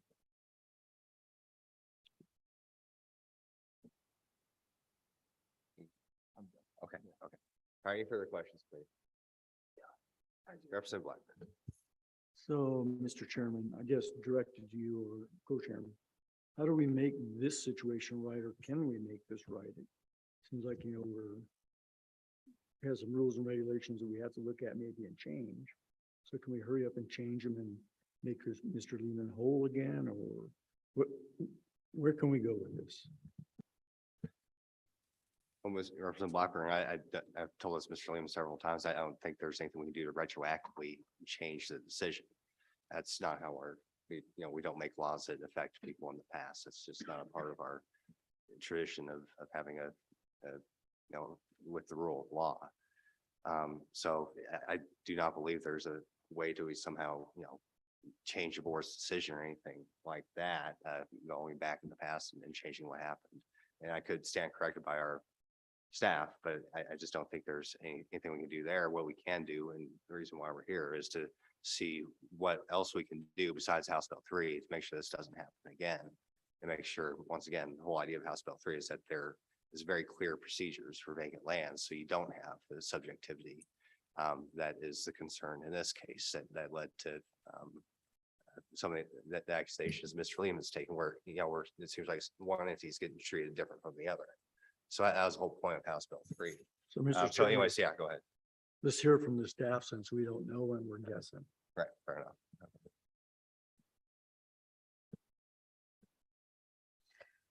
Mr. Chairman, the question is whether you can somehow overturn the decision in Mr. Lehman's case. That this legislative body would look at legislation to move prospectively rather than being in any part of the appeal process or adjudicated process in any particular situation or case. The ruling for this body and even constitutionally is not for special legislation in individual situations, but to you act and do your action, take your actions through legislation. So as Chairman Boner was describing, when like with House Bill 3 looked at some situations and said, how can this become clear or provide additional advice or guidance to the agency for making its decisions, that certainly would be part of what some of the legislation that the legislative body could do. Okay, so to be clear, the constitutional prohibition against special legislation keeps us from going back and overturning the board's ruling. Is that correct? Mr. Chairman, I think there are many situations that lay out with it's not just the constitution or constitutional prohibition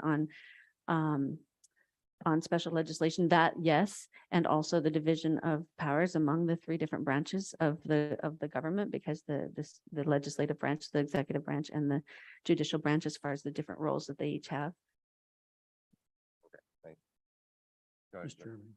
Thank you, Mr. Chairman. Mr. Lehman, do you know of any other cases similar to yours in the state of Wyoming in the last 20 years? Chairman Boner, Representative Blackburn, any cases similar to what we've gone through here? I'm not aware of any. There may have been, but I did not been purview to that. So I can only just speak to the one that I was in. Any further questions for Mr. Lehman? Hey, Mr. Lehman, I know it's too late now, but I do want to thank you for going through the process. And I'm sorry it did not work out, I think, the way anybody wanted. And like I said, we're still focused on making sure something like this doesn't happen again. I still believe that House Bill 3 helped clarify the process so that it's very obvious what the standards are. And we just heard about the rulemaking process, and we're going to be watching closely to make sure that everything's followed. So I do appreciate you taking the time to come here. It'll continue to produce some good improvements in our process and procedures for state lands. So I hope you can recognize that you are doing some good for the people of the state, and your testimony is appreciated. And what you went through, we appreciate the efforts, and we're going to do our best to make it right moving forward for anybody else who might find themselves in a similar situation. So thank you. Thank you, Chairman Boner and members of the committee. Any further public comments? Mrs. Lehman, come on down, and then, okay, then probably should introduce you. Mr. Ide, welcome to the Ag Committee, a Republican nominee for State Senate. And so we'll hear from you. Then we got Ms. McGagnon in the back. Okay, so Mrs. Lehman, welcome. Thank you today, Mr. Chairman and committee, for listening to us today.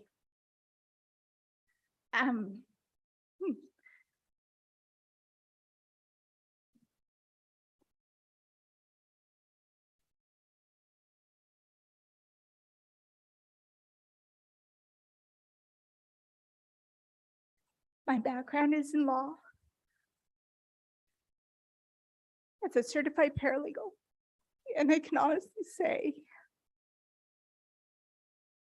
I'm ashamed to say that we are a part of a situation in our state where we have powers that be that do not respect the citizens of this state. And the distortion of facts, conclusions of law, in order to support a methodology of how an office is running, is 100% unacceptable. To reject the process of an Office of Administrative Hearings to hear a contested case that we can see on the ground as landowners in that area and alert that office of what is happening in real time, and then be thwarted, all for the purpose for the previous director, who is now our sitting AG, appointed by our current governor, who was the treasurer of one of those 5 that sit on that slip board, makes one wonder as a citizen, what do we not know is going on behind the scenes that we do not know because it's not in our purview to know? Because nothing lends itself to have us understand what is going on behind the scenes. But for an entity to amass 250,000 acres in our state should alarm you people. All of us as citizens should be alarmed. And to have an Office of State Lands in this state that has a state lease, a state seal that actually represents agriculture is half that seal. Honest to Pete, you're selling out agriculture and depleting it not to exist by small producers. That's a disgrace. And someone should be held accountable for it. And to say that John Lehman is going to take the slings and arrows and there's nothing we're going to do to make that right because we're going to just sweep this under the rug because we got to just defend that decision of that director as our current AG, who has not recused herself by her license as a licensed attorney in this state, must do by her code of conduct of professionalism, of ethics, is disgraceful. 100%. And as a certified paralegal, which my certification is way more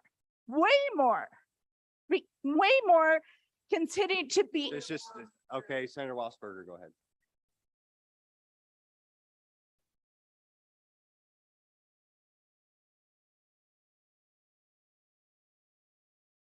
And calm down and address the committee with dignity and respect. This is my 20th year in the legislature, and Mr. Chairman, I think we need to have a proper decorum within our meetings, and I would ask that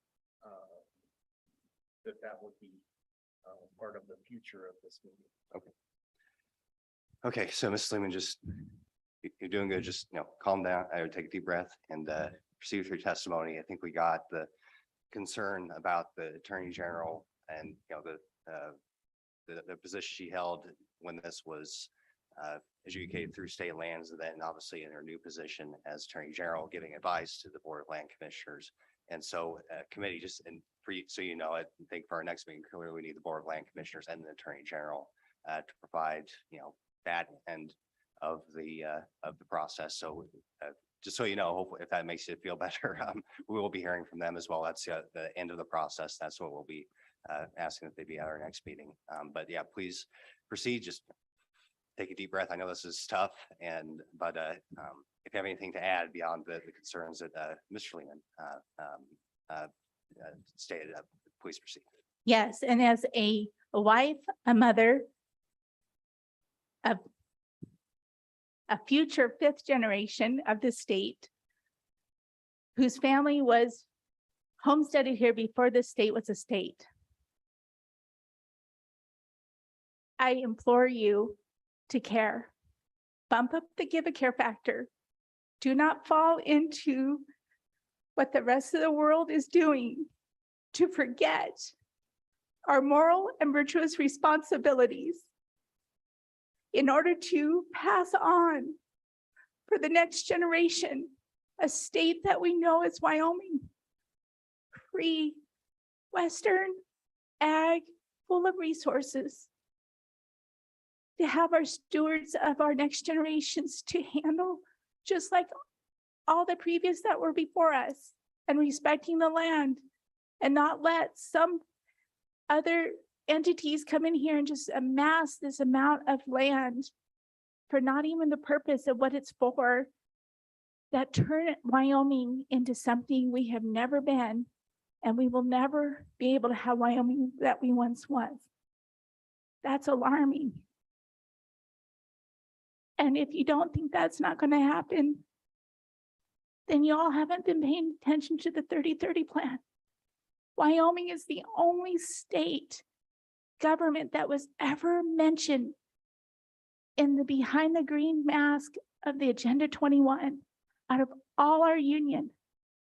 They want our state. Over 600,000 people means nothing to them. But the state means everything to what they want it for.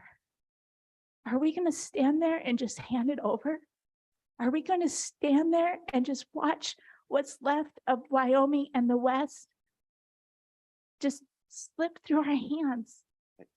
That's all I'm asking. So if we can just implore you to bump up the Give a Care factor, then it's worth something for us to bring this attention to our case, because our case shows all the evidence of where this unwritten policies and procedures that were happening cannot continue when it thwarts your process as a legislative branch. Thank you. Okay, thank you for your testimony, Mrs. Lehman. And I have to do an advertisement for another committee, Select Carroll Natural Resource Committee. We will be, we have been and will continue to consider our response to the 30 by 30 plan. So, Mr. Ide, you want to testify?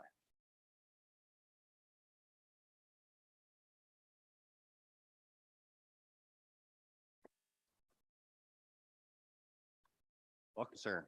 Thank you, Chairman Bonner and Co-Chair, Mr. Eklund, members of the committee. I'll be brief. Just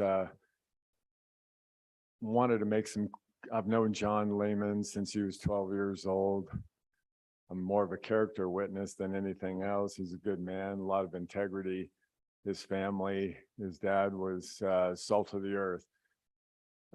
He's got a great family. Anyway, I won't bore you. Representative Blackburn brought up a question about where do we go from here? You know, these guys stood in line for a long time, respectfully, patiently, kind of got elbowed out of line by big money and you know, big operators. But where do we go from here? I mean, you know, Chairman Bonner, you mentioned this is kind of the end of the road. Is the only recourse, what you're saying is privately contesting this?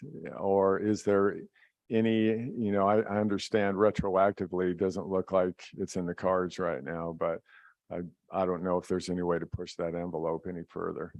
That was just kind of a question. Yeah. Any questions for Mr. Ide? Okay, go ahead, Representative Moore. Yeah, Mr. Chairman, I guess all I can do is respond. I don't know that I have an answer for your question, but you know, it gets at the crux of why I made the motion that I made last time we met. We have a major problem, and if in fact what's been presented to us occurred, and we had rules and procedures in place, that we had a constituent that went through that process and won, when it was reviewed, they said, yeah, we erred. It could have been corrected, but apparently it was not corrected because of whatever basis, reasoning, rationale they used that we are unaware of. And we may never find that answer. I'm worried that what we're going to get is we're going to be told that it's attorney-client privilege and that they don't need to tell us. But I guess I look at it, I happen to agree with Mr. Lehman and Mrs. Lehman. I mean, if we have rules and procedures in place and people aren't held to those, and when you can go, it doesn't get any higher than the state land board. That's our 5 state elected officials. And agreeably, you know, we as a body, I mean, I don't know what we can do, but it highlights to me one of the problems that I've observed, both when I was in the audience as a public person and sitting in my seat as a representative. And that is, I believe that we have delegated way too much through rules and regulations. Those processes have been turned over to agencies that we have absolutely no control over. And I guess that to me is, you know, my future is is pretty short. My term ends. I did not get reelected. And all I can say is I do think that we have a serious problem in the state. I look at what another committee recently did dealing with one of our potentially new state elected officials. And I can tell you, we have a deep state in this state that far surpasses what we see in Washington DC, and I'm appalled. I'm trying to reserve judgment, but every indication that I'm hearing and looking at this, especially when I find that historically this small parcel of state lands was actually tied in with this grazing permittee. And it certainly has the feel to me that there's been some improprieties that took place. Now, I think and I'm trying to wrap it up. I know, Mr. Chairman, I talk too much, but The public comment is for questions for the But- public, yeah. yeah, and I do think, I just want the public to understand, because I know there's some members here that feel like we're not listening. I think we heard you. I mean, all we can say right now is pile on the salve, because we can't really do much but try to placate what happened. But I do think it's on us to try to figure out how we rein back in these agencies that have rules and regulations that are in place, that it doesn't appear like they're bound by them. And I don't know what the answer is. We've got another month or two to, I guess, try to digest all this stuff. But I am concerned, and I don't want anybody to go away feeling like they weren't heard. But it's going to be on people like you. If you're successful and you get on, you guys are going to have to hold their feet to the fire. Thank you. Okay, so no question there. But Well, okay, go. I just want them to know that we have heard them, because I feel Yes. like they're questioning that we're not listening. And I think Right. you've been heard. It's just need to be more patient. We'll get there. Okay, any questions for Mr. Ryan? Go ahead, Representative Portman. Thank you, Mr. Chairman. I don't believe it's the end of the road, by no means. We have a process, it's called repealers.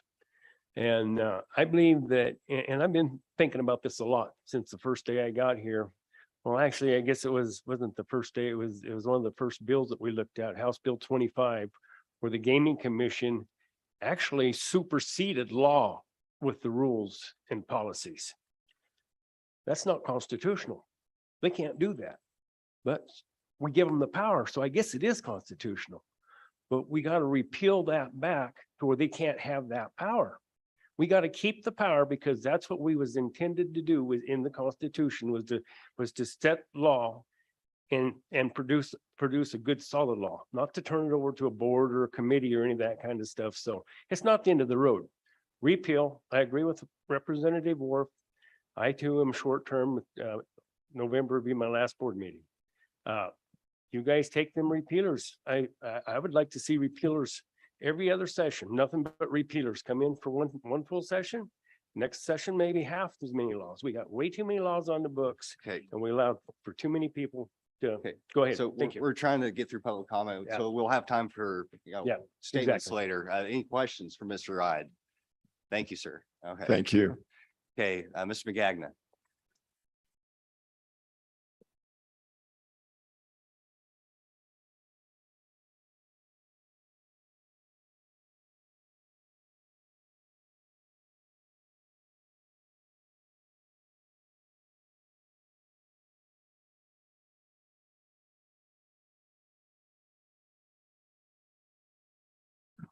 Thank you, Mr. Chairman. Jim McGagnon with Wyoming Stockgrowers Association. And I want to say I appreciate the fact that Mr. Lehman provided the complete overview of what this process has been. I don't want to go back and revisit that, but I think it does point to a couple of areas where moving forward, some changes could appropriately be made, whether that's done legislatively, whether it's done through rulemaking, or just through the way the office operates. And I want to make clear at the beginning that I'm certainly not here to criticize any of the actions taken by current administration or previous administration, but rather they followed the rules, and the rules lack the flexibility that is needed in some of these areas unless the person applying the rule chooses to be a little more flexible, and that's, I realize that can be a lot to ask of them, but just looking back at the very beginning of the Lehman case, it brings a couple of things to mind. One is, and his case is an example, but I'm aware of another one's going to be coming forward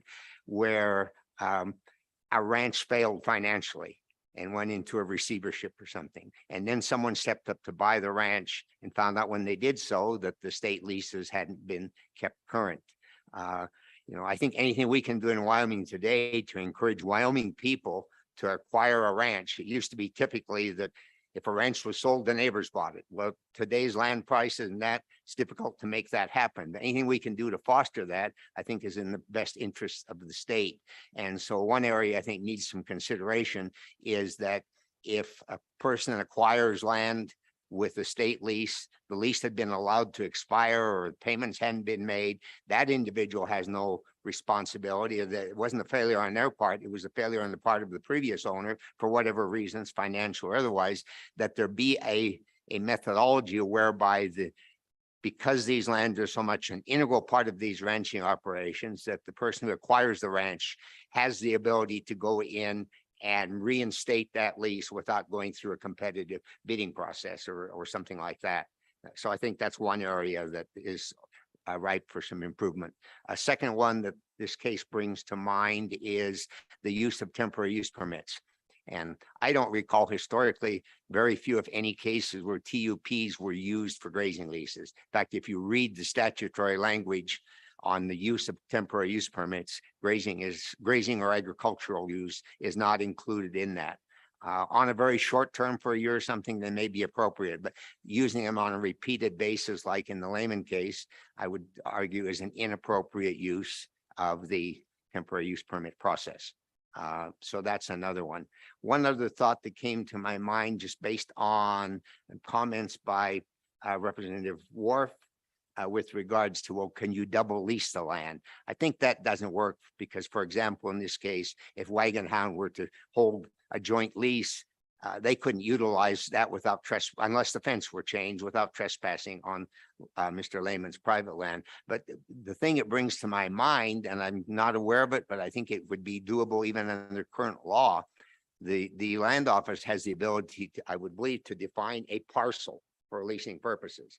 In this case, if an analysis showed that based on a longstanding fence, 10% of the lands in this allotment, 90% in that allotment, in that fenced in with that private land, I'm not aware of anything that would preclude the office from deciding to offer those as separate parcels. And then each of those parties could acquire the parcel that they can reasonably use without having to have a fight or reconstruct a fence or anything like that. So I think that's something maybe worth being kept in mind as well.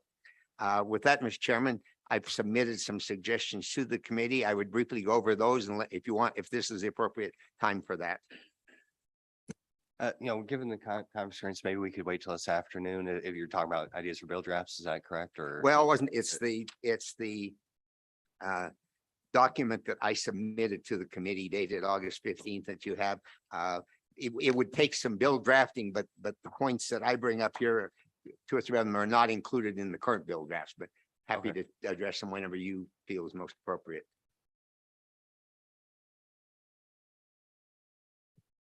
Okay, just go and do it now. Okay, fine. The one is automatic lease renewals or a statutory grace period.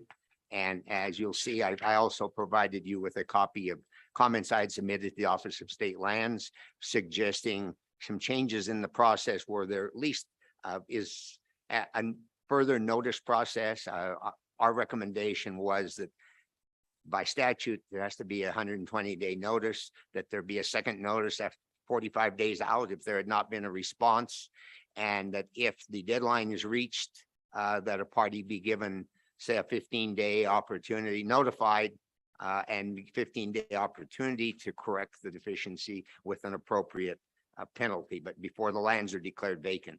And our goal is to keep lands from unnecessarily being declared vacant, not only because it puts at risk some ranching operations dependent on those lands, but also because it puts such an extra burden on the Office of State Lands and having to go through the vacant leasing process every time that happens. So that one could be addressed certainly with the automatic lease renewals, and I'll address some concerns with that legislation later.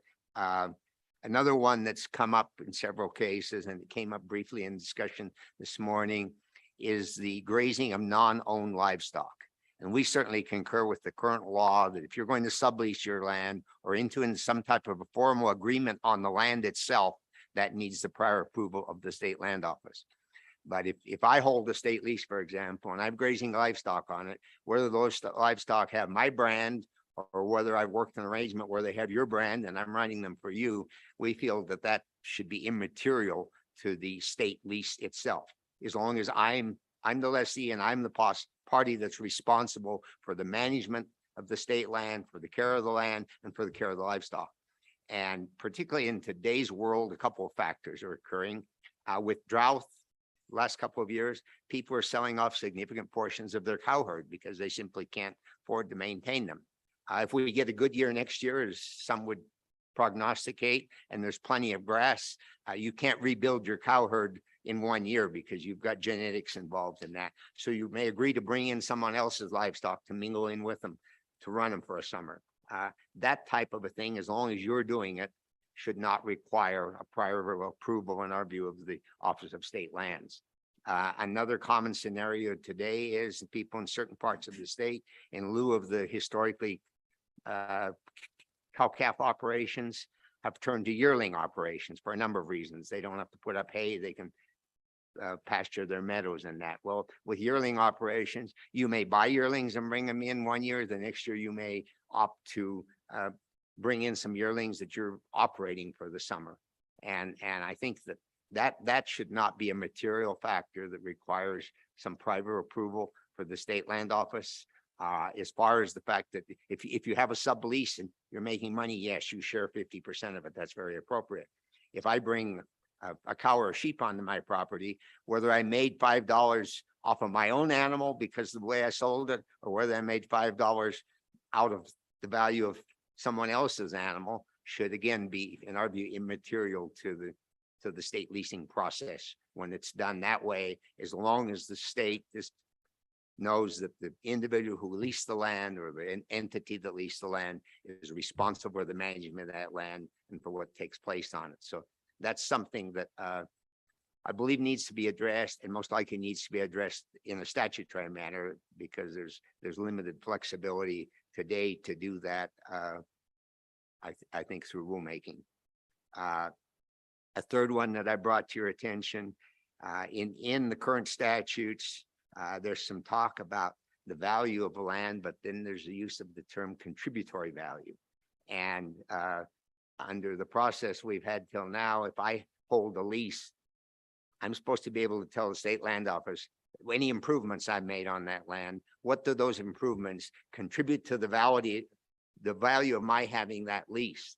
And then if someone else submits a competing bid, conflicting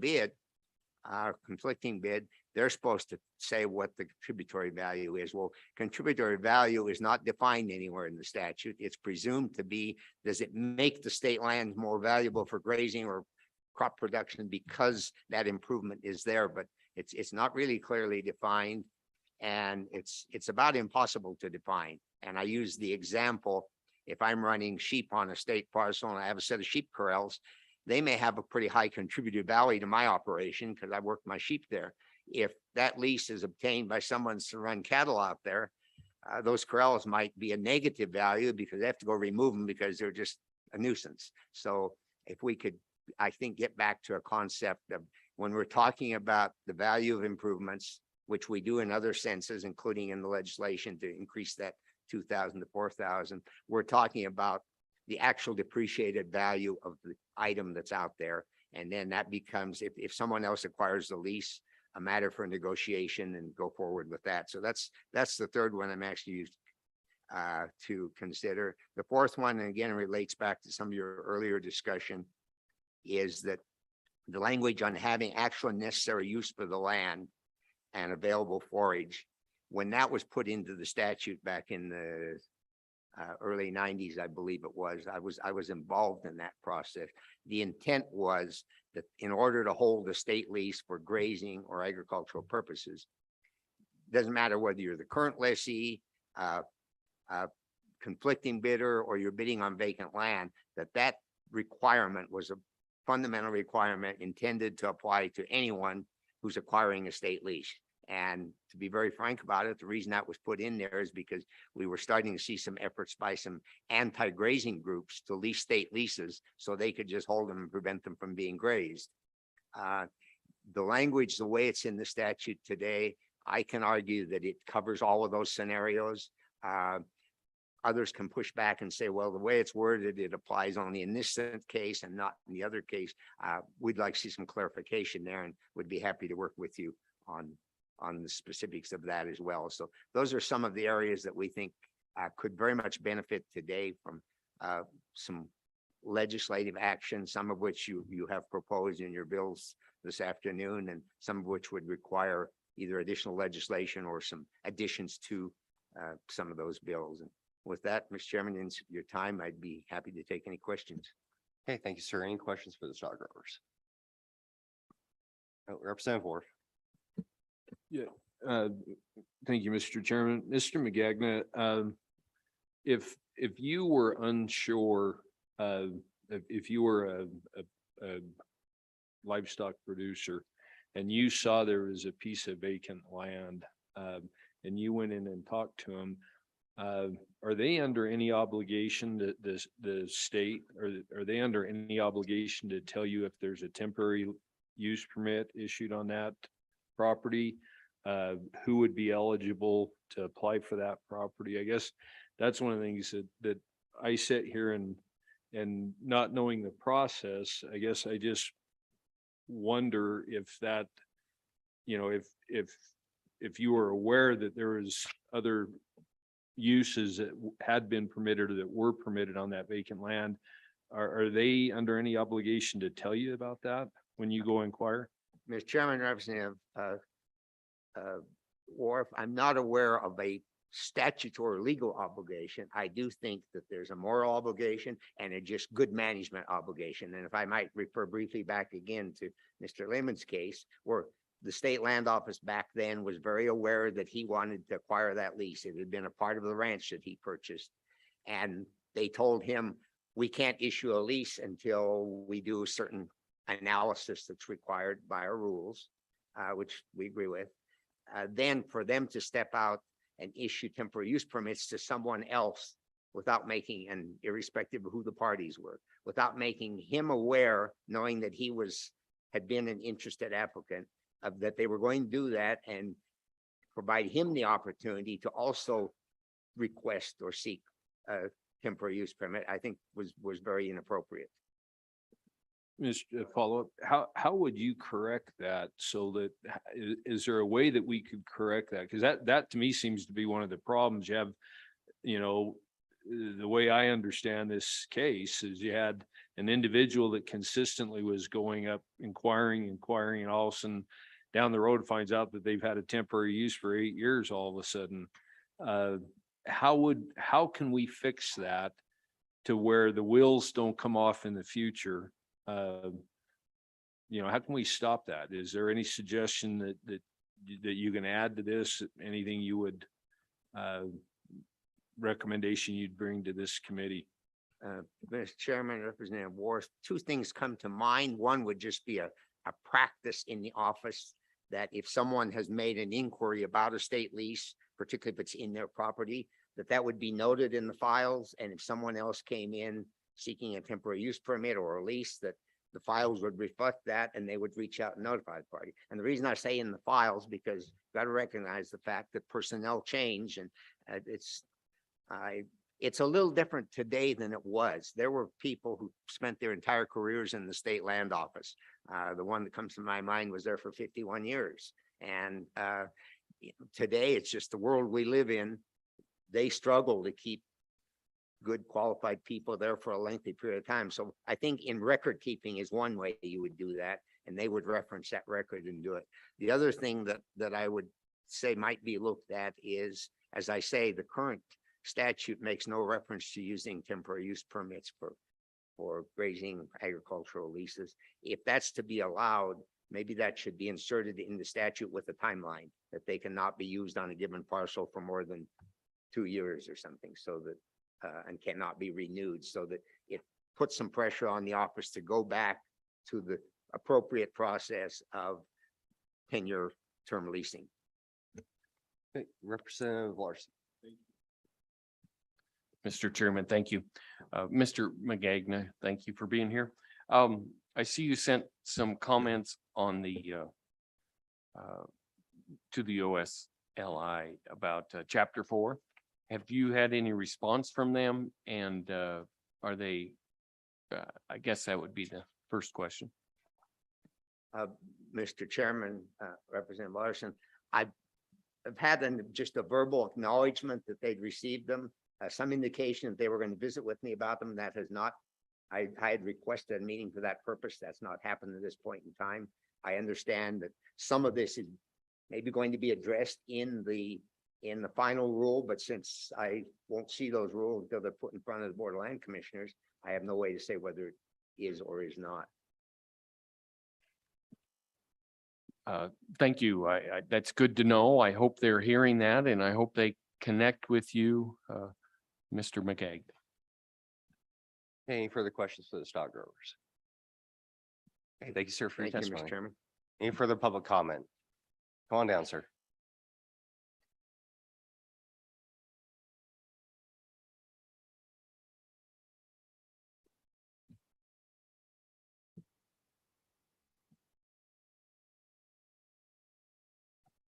Guess it's already on. Chairman, Yep, please. committee introduce members, yourself. my name's Steve Cummings. We ranch in south central Sheridan County. I kind of want to dovetail on some of what Mr. McGagna talked about. He and I visited about this a number of times. We're strictly an operator. We run some of our own cattle. We take in some outside cattle that we manage for the year. And to get back to this business of if I make money running outside cattle, State Lines wants half of that. Well, that sounds simple on the surface, but when you get down to the way we operate, it gets pretty complicated. We have two state leases. One of them's a very small one, half section, and it's always our cattle that run on that section or half section. The other state lease is somewhere in the neighborhood of 2,500 acres. Our private lands and that state lease are all commingles. There's not a pasture that doesn't have both in it. So when we take in these outside cattle, we manage these cattle. I make sure the water systems work. I provide all the water, be it electricity to well or gas in a generator. We provide the care. We provide the salt and mineral. My situation, I'm also a veterinarian, so he gets veterinary services along with this.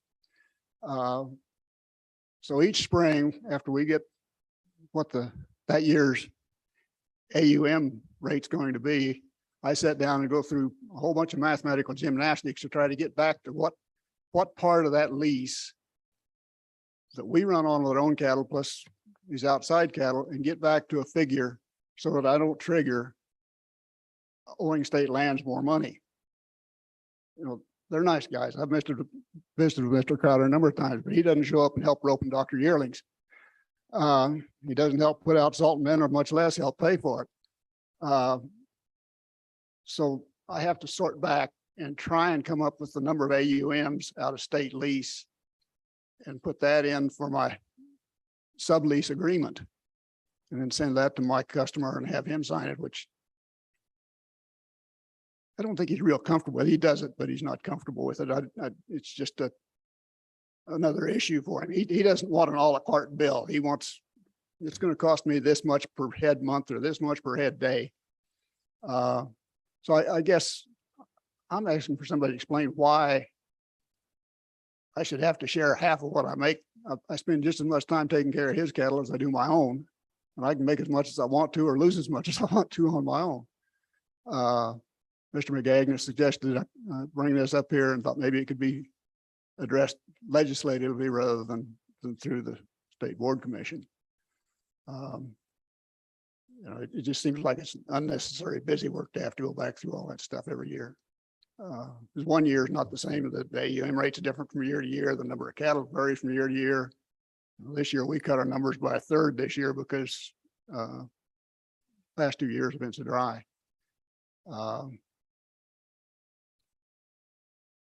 We're planning on fully stocking next year, but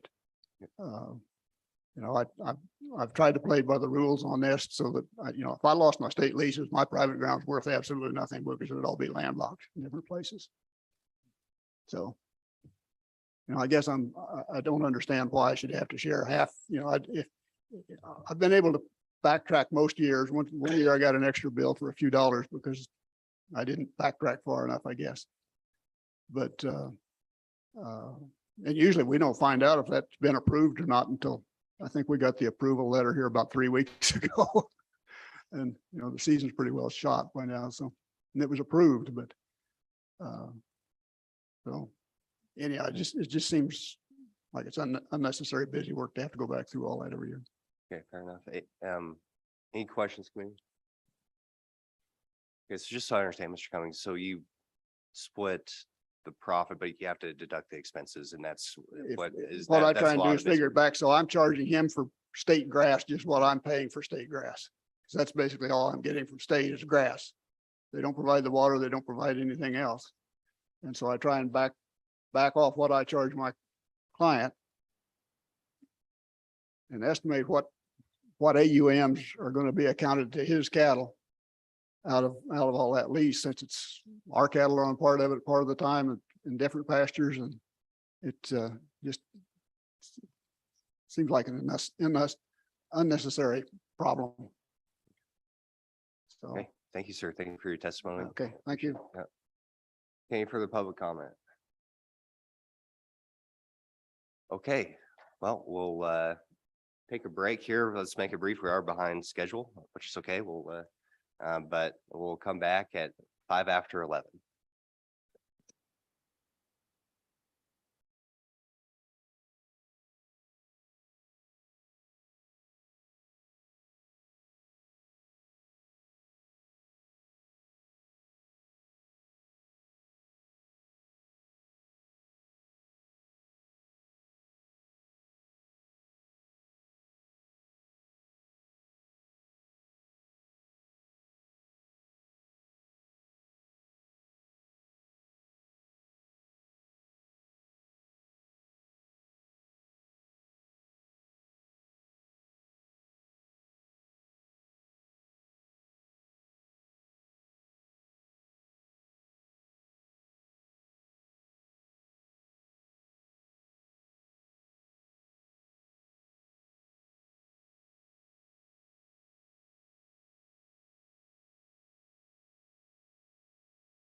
Actually, can I have somebody in the back go? Yeah. Where's your gavel?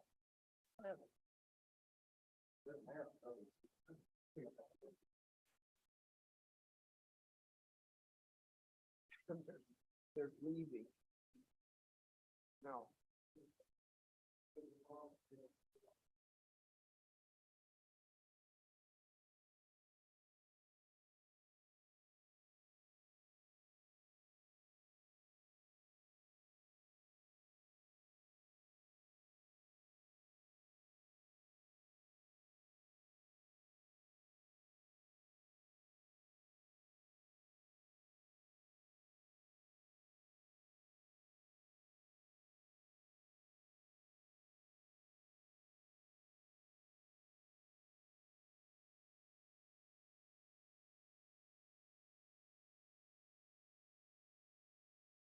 Probably have a quorum in the room. So go to wrap up your conversations.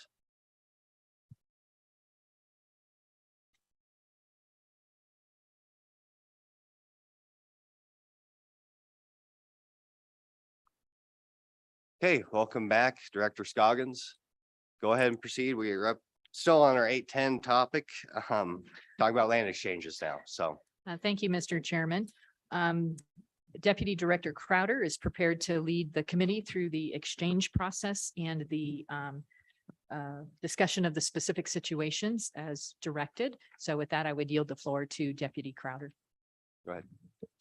Thank you, Mr. Chairman. In the interest of time and noting that we've provided the process for exchange, I don't know that I need to go through that flow chart if you'd like, but on the agenda and through conversations, it was noted that the committee would like to hear how we negotiate these and as we're going through that process. So I'm happy to kind of give you a general overview of that negotiation as it leads up to an application, if that's okay. Absolutely.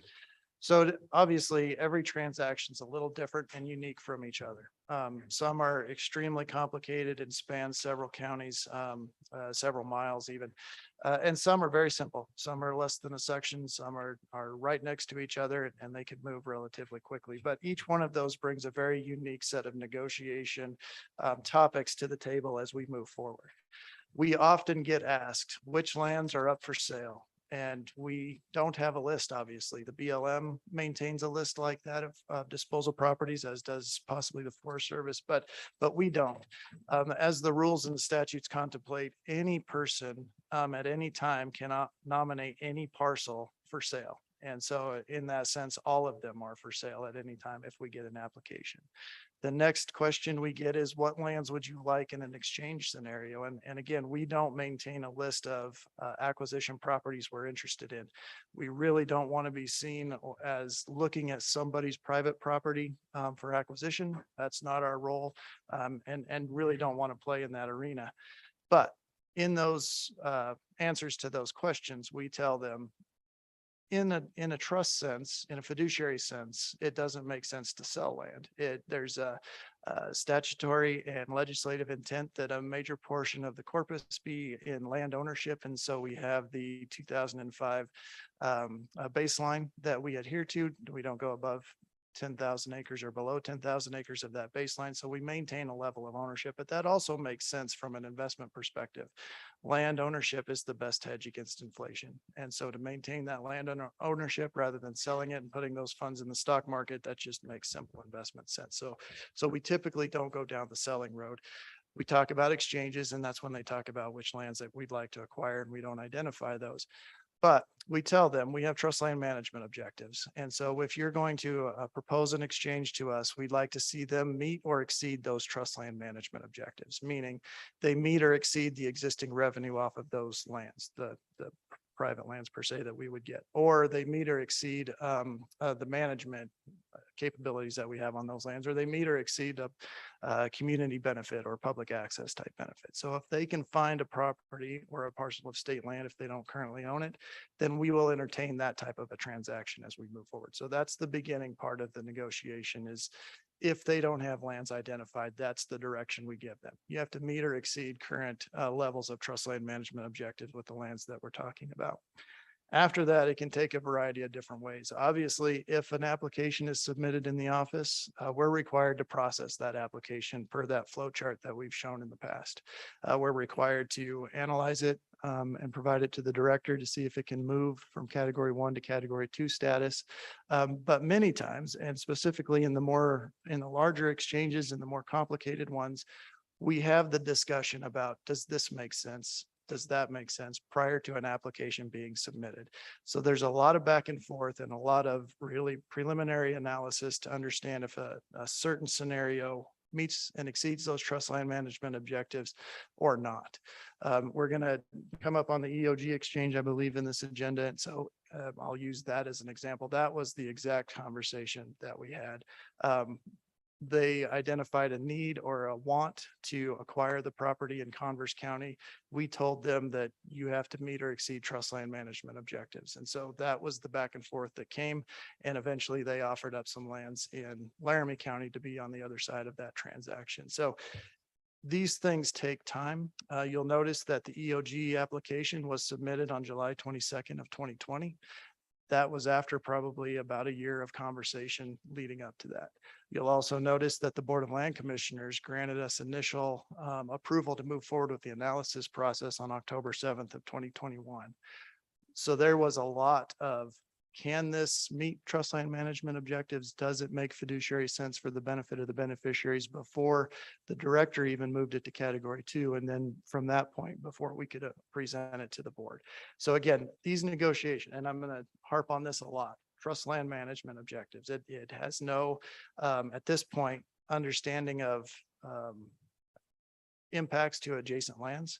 It has no understanding of true purpose behind the application presented by the applicant. It's simply, does the transaction as presented from a fiduciary standpoint meet that trust land management objective list that we've provided you in the past?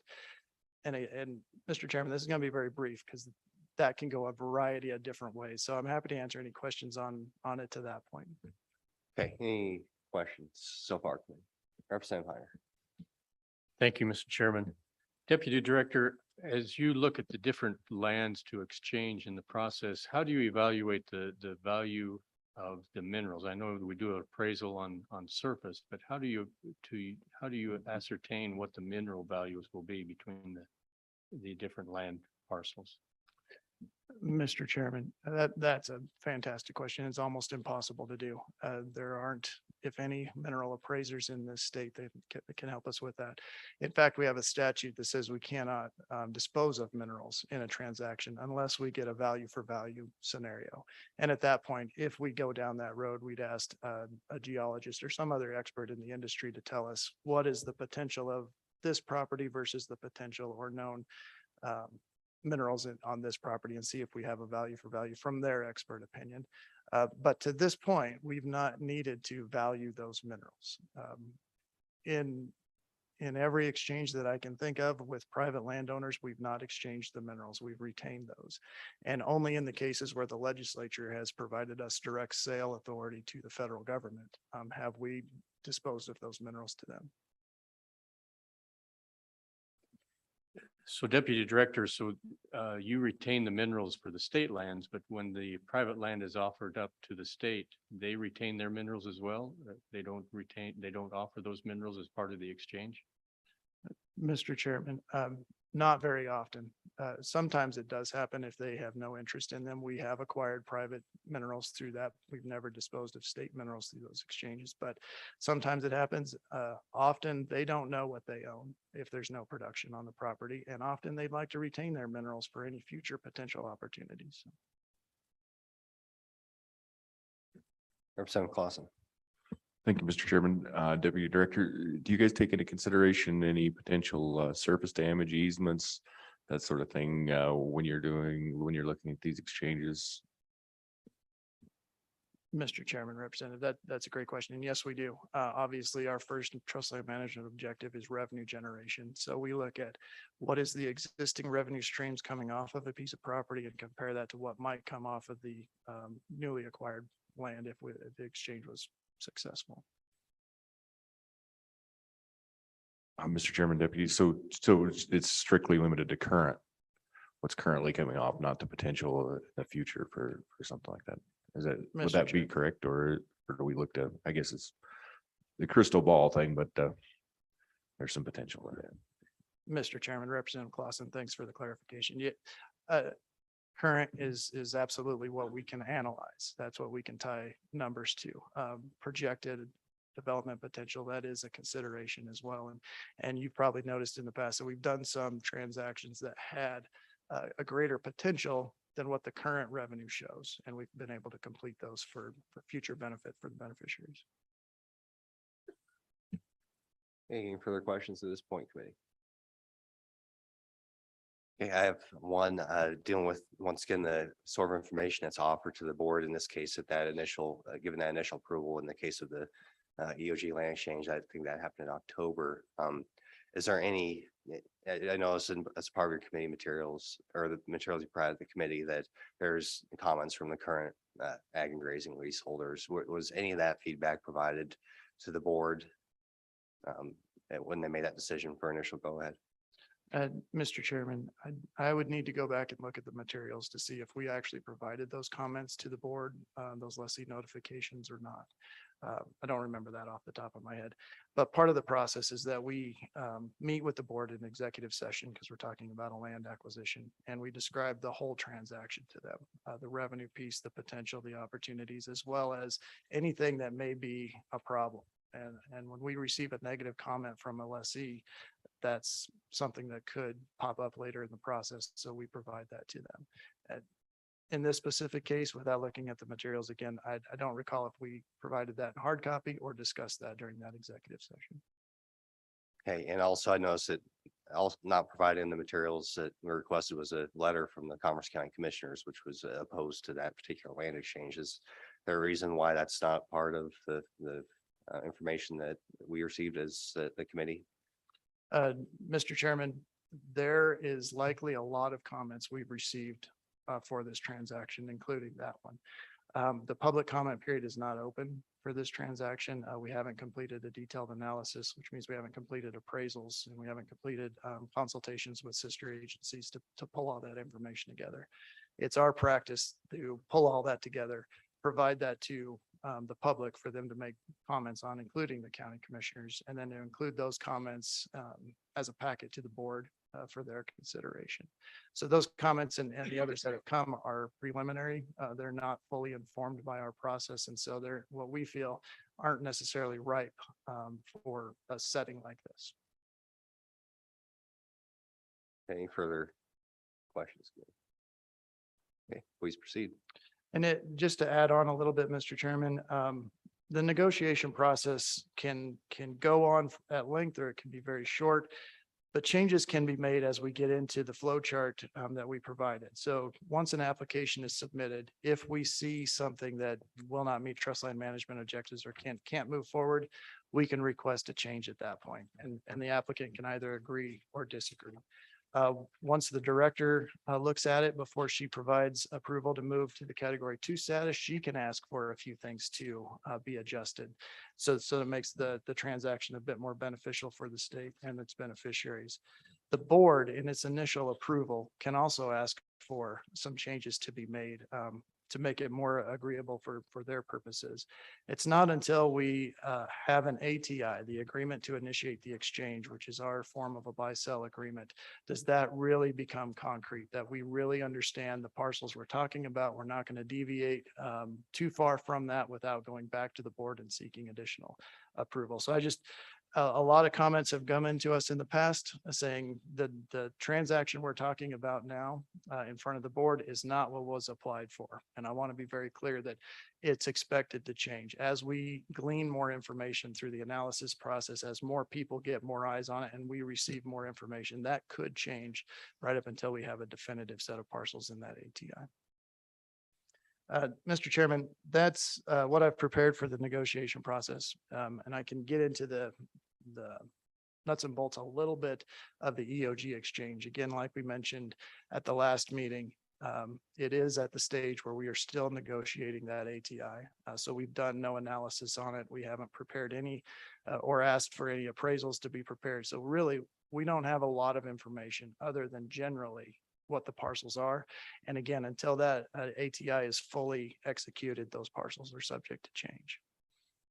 One of the things that I wanted to highlight in this, since Representative Clausen mentioned current revenue and the change in that revenue, is that when the board provided the initial approval for us to move forward with the analysis phase, it put in specific requirements that had to be included in the transaction. Now, again, this is something a little bit different than what EOG had proposed in their application, but the board made these requirements in order to allow the transaction to move forward. Number one, that the exchange did not involve any payment or transfer of money by the state of Wyoming to EOG. And again, the committee is aware that we have the ability to have up to 25% cash equalization payment. But in this case, we will not be utilizing that authority. That if there's a discrepancy in value, the state won't be participating to make that a value for value exchange. That there is a reversionary clause to be placed in the patent conveying ownership from the board to EOG, directing that EOG not pay should EOG not pay the sum of $300,000 to the board within 30 days after closing and annually thereafter for a period of 10 years, or until such time as EOG has drilled 10 oil and gas wells on the state lands, or until such time as the state lands are pooled with other lands having 10 wells drilled after the closing date. Ownership of all state trust lands identified within this patent shall revert back to the board. And that is to try to make that value for value situation occur in the revenue sense, that we understand we have special use leases out there, we have surface impact payments and possibly grazing leases, but all of that in our initial analysis totaled to approximately $300,000. EOG agreed to pay that to us in and above what we would get off of the property that we would acquire, to try to make that more of a value for value scenario. The third is to provide a recordable agreement that is acceptable to the director and the attorney general's office that grants the board a first right of refusal should EOG ever desire to sell or otherwise convey the state land in the future. The fourth is to provide for unrestricted legal access to the deeded land for the benefit of the public, the board, its agents, assigns, and invitees. And number five, provide that EOG acquire a board approved special use lease for the storage facilities existing on the deeded land. Number six, provide for an exchange of merchantable title to the properties. And number seven, that the agreement to initiate is acceptable by the director and the attorney general's office. So those are the bounds that we are operating within as we are negotiating the ATI. Mr. Chairman, I'm happy to answer any questions. Any questions, please? Representative Clausen. Mr. Chairman, just on Deputy Director, the contingency to drill 10 oil wells, that seems roughly $5 million a piece, $50 million on the hook for a $300,000 contingency. Would this be something that's normal or is done before, or is this unique to this specific exchange? Mr. Chairman, Representative, extremely unique to this exchange, and what we're anticipating is just having a quicker shot at the royalties that could be derived off of those minerals, that they may have some need or drive to get to our land before they go somewhere else. And that $300,000 is used as that leverage. Mr. Chairman, Deputy Director, so currently under split estate, that those minerals could be developed anyway without these land exchanges, and that particularly seems a little bit strange in this sort of an instance, but I guess that's a wouldn't you agree, but what would be the reasoning for that, for this particular exchange versus every other exchange we've ever done in the state? Mr. Chairman, Representative Clausen, I think it is unique, and really the only difference is that we were attempting to have those wells drilled on state lands to derive that royalty revenue sooner than if they were just done in the normal course of production. Representative Fortner, then Representative Meyer. Thank you, Mr. Chairman. So most of the lands that you're exchanging are landlocked parcels that they can't get to. Is that what I'm getting? And Mr. Chairman, Representative Fortner, we haven't analyzed the access to these parcels yet. And that's part of the detailed analysis. If that information were to come and be an important part of the transaction.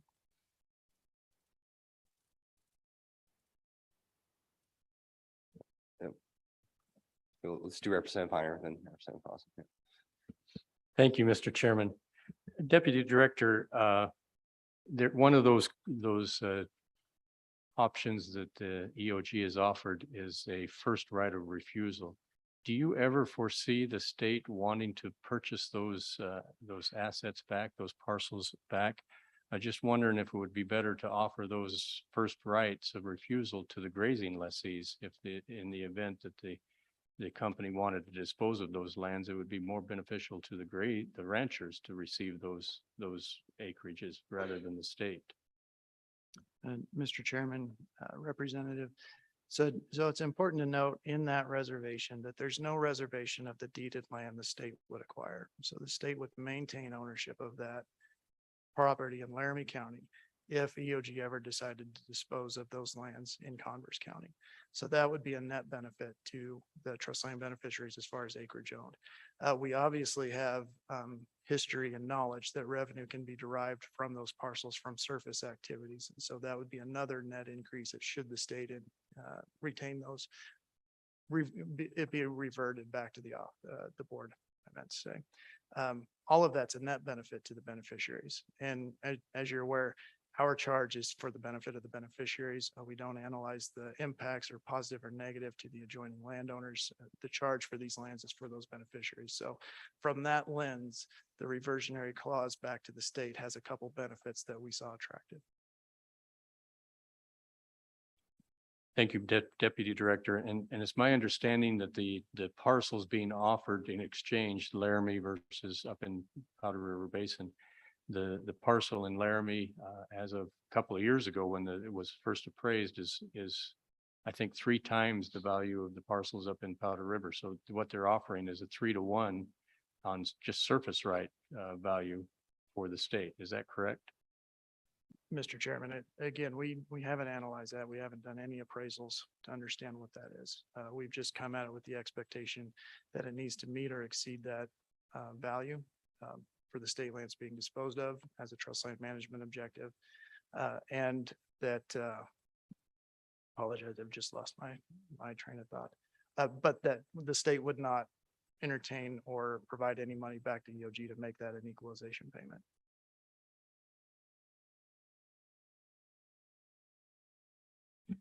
So the converse is also true. The state wouldn't make up any money to the EOG, but my understanding is even though there may be a $7 million difference in value, EOG is not asking for the state to pay for the difference. That is just part of the good faith offer that they've made, that the difference in value would go to the state. Is that correct? Mr. Chairman, if there's a positive difference in value to the state's benefit, that's correct. If it goes the other way, we're not making any payments. Thank you, Mr. Chairman, Deputy Director. So traditionally, have we ever tied surface and minerals together? Because I guess in private lands, it would be dealt with completely two separate ways. And this exchange is tying some mineral production with the surface production. And I guess it just seems unprecedented under private management. It's those sort of things with the split estate laws we have in the dealing with private lands. Has this ever been done before? I guess is what I'm asking. Is there any precedence? Mr. Chairman, Representative Clausen, no, there's no precedent. Obviously, we are trying to generate the most revenue off those parcels as we can. That's our charge with every parcel. We're not doing it at the expense of the Split Estate Act. Any negotiation that needs to occur to develop those wells still needs to occur. We're not expecting or providing anything to EOG that would allow them to circumvent those laws. So this follow-up is how you, but certainly understand that it changes the dynamics. If all of a sudden the oil and gas company is also a landowner, owns the surface, that does change the dynamics of negotiation. Right.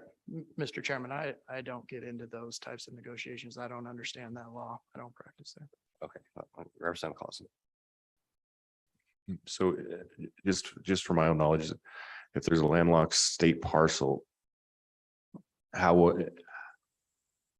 it would require a operator to negotiate across that surface unit or the surface of the private ownership around there. If these were traded in that, and that property became the owner of the, under the ownership of the operator, it would fall under different rules. That would be more of a condemnation than a negotiation, I guess, and that wasn't something that was taken into consideration by your office. Mr. Chairman, I'm Representative Clausen. I have to rely on you for how those rules operate. I don't know the difference between ownership versus a lease. What I can tell you is historic practice with state land leases and oil and gas leases that I have seen condemnation proceedings required to get to a state lease, not ownership. So that is currently afforded to whoever owns them, holds the lease for the minerals on state land. And my only experience is just to tell you that I've seen that happen. Any further questions, committee? Okay, please proceed. If you have Mr. anything else. Chairman, that's really everything I had for the exchange scenario. Again, we're at the very early stages of this transaction, so I can't really offer much more than that. Okay, any final questions, committee? Actually, in the interest of time, if it's all right with you, maybe just go in and knock out the information on royalty rates and producing wells, and then we'll just go do public comment after that. Very good. Mr. Chairman, we provided just some more information that was requested from the June meeting specific to royalty rates. We provided the other Western states royalty rates, and we added the severance tax as we understood it to give you an idea of how a certain part of the expense ratio may work when Wyoming's compared to other Western states and the federal government as well. We've done no analysis on this. I just wanted to provide this for informational as the committee requested. But it is something that's interesting to us. And as we move forward with the board and interest rate or royalty rate conversations, this is part of that conversation. The second graph that we provided as requested by the committee is to show how our auction, oil and gas lease auction has performed since July of 2017. As you can see, if I could provide you earlier years before 2017, it would be all over the map as well. But obviously when COVID hit through 2019, 2020, and now into 2021, we've seen a very depressed performance in our auction. It's very hard to tie that to anything else other than COVID because that's the consistent other influence that was in the area. We're not really subject or this auction performance isn't really subject to WTI spot prices. We've done everything we can to look in the crystal ball to try to make these auctions perform better and it's really difficult. We haven't found a good answer for you yet. The next graph the committee requested is how many producing wells on state leases do we have? So we've provided you back to 2017, how many producing wells are on these lands. There's really no rhyme or reason other than market conditions about producing wells on state lands. These numbers are a little bit skewed, however, as the committee is aware, there are more federal units going in which pool ownerships into one development plan. And so sometimes a state lease will benefit from royalty production when we don't have a well. Communitization agreements and other pooling agreements are impacting these numbers. These numbers, the best we can find, are only tied to surface location. And obviously, as the longer laterals keep coming onto the market, surface location has a totally different spot in the world than the bottom hole location. So we can have a lot more producing leases than these wells, and we may have more or less of these wells actually producing state land. The committee also asked for just general production comparison. We provided 5 years of comparison from the oil and gas production off of state land. You can see it's ebbed and flowed a little bit, and obviously that has something to do with the market and the price per barrel we're able to receive and the royalties therefrom. 2022 is going to be a very low number because we're in the beginning of that fiscal year. And however, we are outpacing where we were in 2020 and 2021, more closely tied to a 2018, I think, result as we move forward. A question was also provided to us from the last meeting about bentonite production. So we provided a 5-year look back on the gross volume of bentonite developed off of state lands. As we've talked about mining on state lands, it's very important to the production or the performance of this program if you're mining a piece of state land or if you're not. So that has some impact. However, we've done a survey of the bentonite companies that do operate on us. They provided the information on the next few slides that will tell you exactly by lease how many tons were produced from those and the status of those leases. But what's interesting to note is that they've mentioned a market or at least a identifiable decrease in demand for bentonite. Bentonite is a solidifier in a lot of products like cosmetics, soaps, many things that people use on a daily basis if they're going out in public. If they're not going out in public, they're not utilizing those things and the demand for bentonite goes down. And they believe that to be a major driver for the decrease in production and ultimately decrease in revenue that we're seeing from that. Mr. Chairman, that's a quick run through of all the information that was asked for. Okay, thank you for providing that. Any questions, committee? Representative Clausen. Thank you, Mr. Chairman and Deputy Director. One of the other pieces of information, I guess, maybe got overlooked, but in Wyoming, our royalty rates at 12.5 and then 16 and 6.7. Did you happen to cross how much production is under each one of those numbers? Mr. Chairman, Representative Clausen, that's a great question. We did not do that analysis, but we can.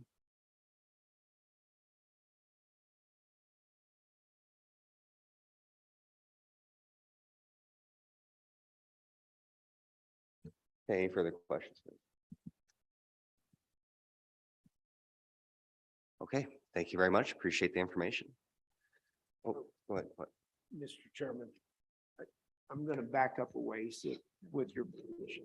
Oh, microphone. I'd like to back up and just get a little more information on back to the leasing on vacant lands. If a lease is secured at a set price, can that be renewed at a lower price later on, or do there need to be challenging bids to maintain the accepted bid? I guess I need some clarity on that, and how do we? It just seems like an unfair practice, so I'd like some information if I could.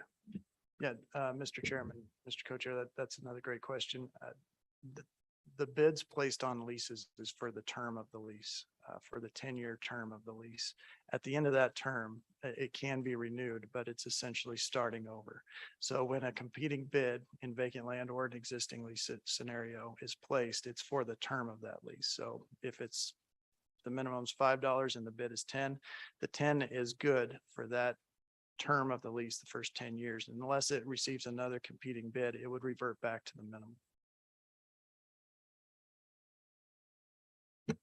Any further questions, committee?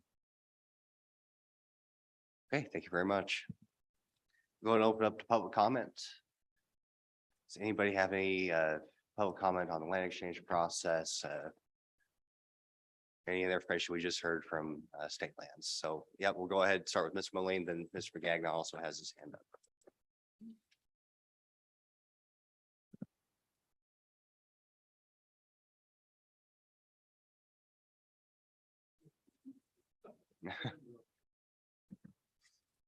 Thank you, Mr. Chairman. Brett Moline, Wyoming Farm Bureau Federation. My members have a policy that when state lands and private lands are exchanged, that we look at that out on a county by county basis rather than a statewide basis.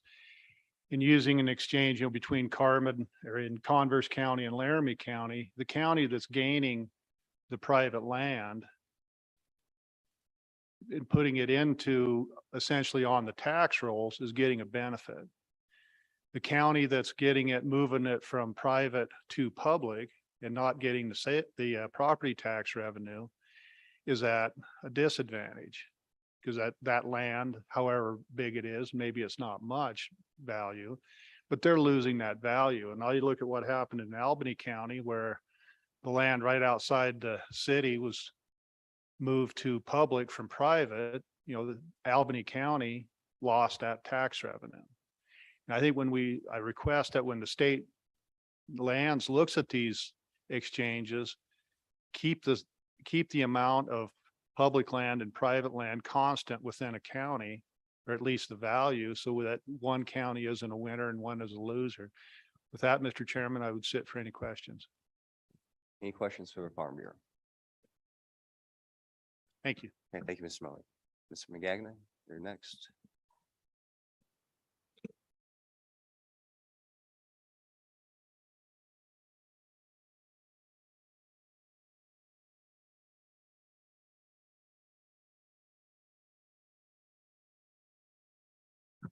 Thank you, Mr. Chairman. Just a couple of comments specific to the EOG exchange proposal that is out there. I know you're well aware, and some of the other members of the committee are, the serious concerns that the grazing lessees in that area have in terms of that, how that might impact their ranching operations.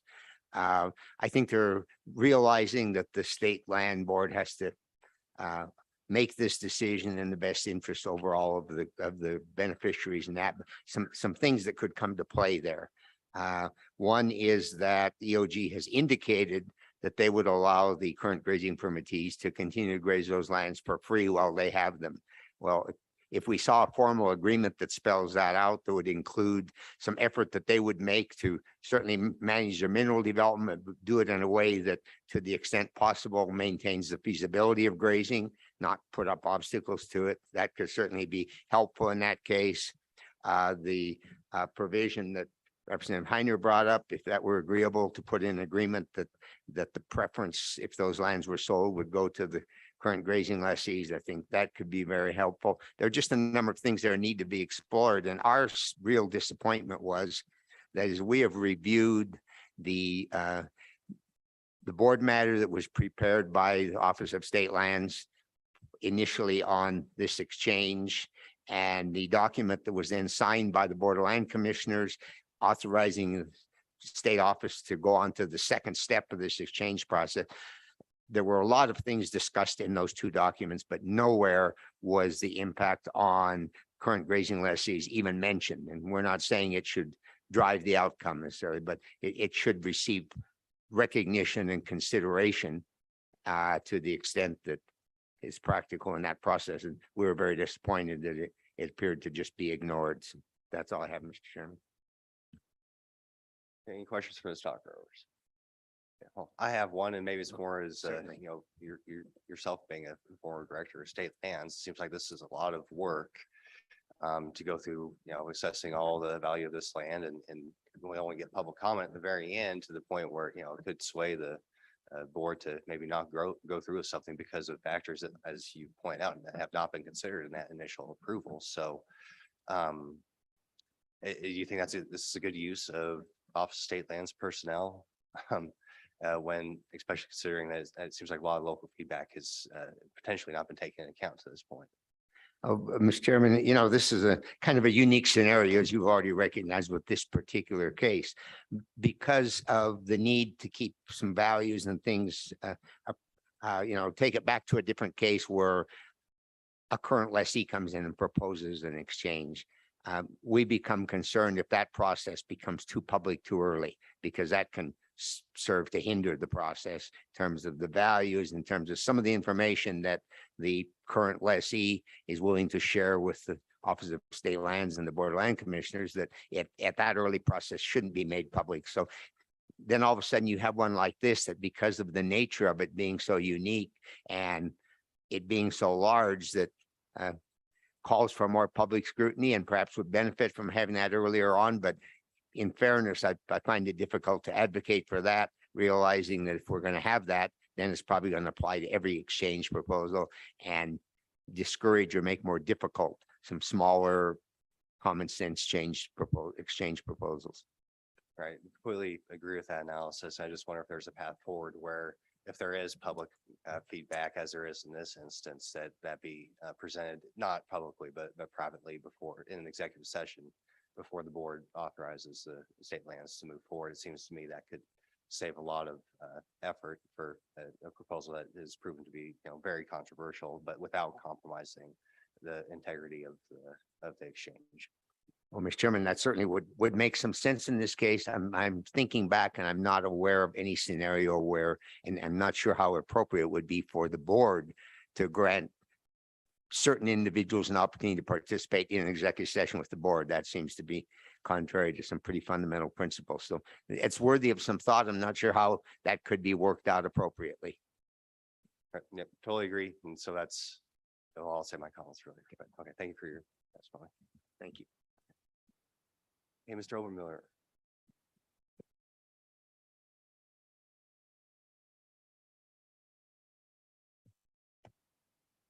Thank you, Mr. Chairman, members of the committee, Pete Obermuller, Petroleum Association of Wyoming. Appreciate the opportunity. Won't rehash what we talked about in June. And really appreciate Mr. Crowder, Deputy Director Crowder, mentioning the severance tax. We talked about taking a holistic view when it comes to tax revenue to the state from oil and gas.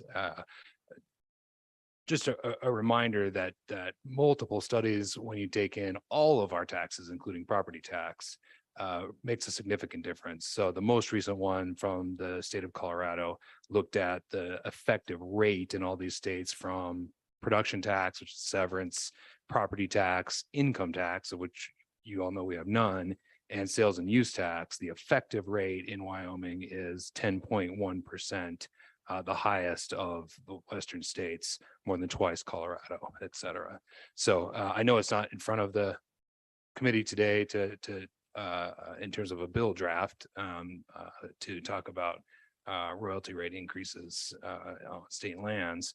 But I would just offer a note of caution about that, particularly after the passage of the so-called Inflation Reduction Act, which not only increases our royalty rates to the federal government, but adds additional expenses in other ways too, most notably for Wyoming, which doesn't get reported on a lot because it really only matters to us here, is the idea of the so-called non-competitive leasing, which is not non-competitive. It's a mechanism by which operators who are in the exploration business, not the production business, but the exploration business, to find new reservoirs and new resources to produce for the benefit of Wyoming.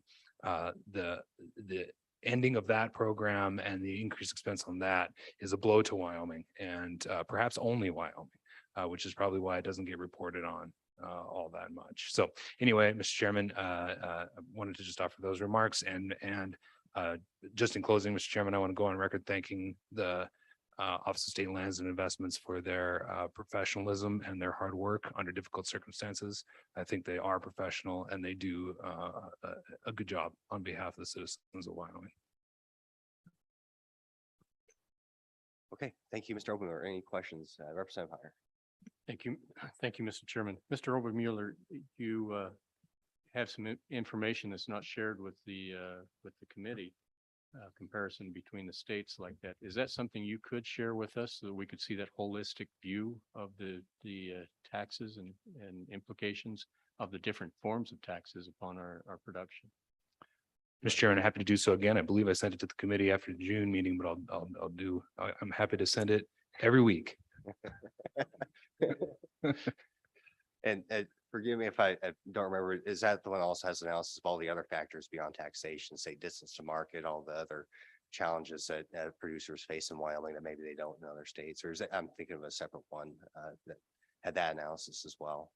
Yeah, Mr. Chairman, so there's we actually haven't had a real recent one, odd to say, but there's sort of two that are the most recent. One came out of the state of Colorado when they were analyzing their tax structure, and that one actually only analyzes the effective tax rates apart from all the other issues involved with producing in Wyoming. It doesn't take into account federal royalties, et cetera.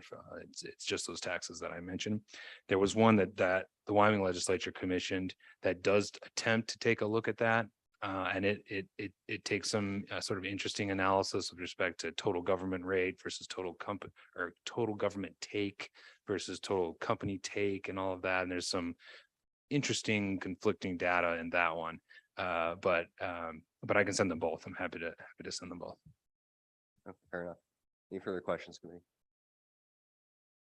Okay, well, I just didn't, for the benefit of the public more than anything, I did have a chance to talk to EOG, and my message to them is I don't want to make it public. I just asked them to return to negotiations with the affected landowners, and this proposed exchange, that's the path forward that I see, and the only way that I can support it as a legislator from that area is, if they would get the approval and consent of the affected landowners. I think that's the best path forward. So I just like to publicly ask them to consider doing that.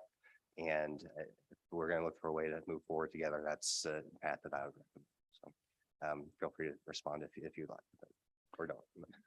Thank you, Mr. Chairman. I will have some comments regarding the proposed legislation writ large. I don't have any comments on the specific exchange. Okay, any further questions?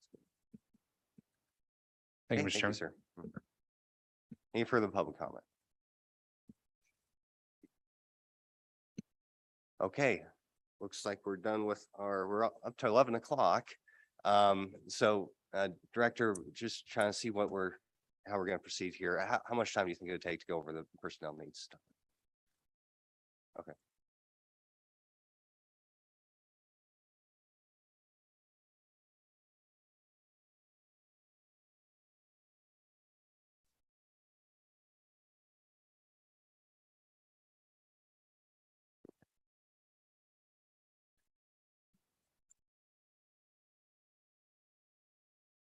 Okay, let's go ahead and proceed then with the personnel needs, and we'll see how that goes.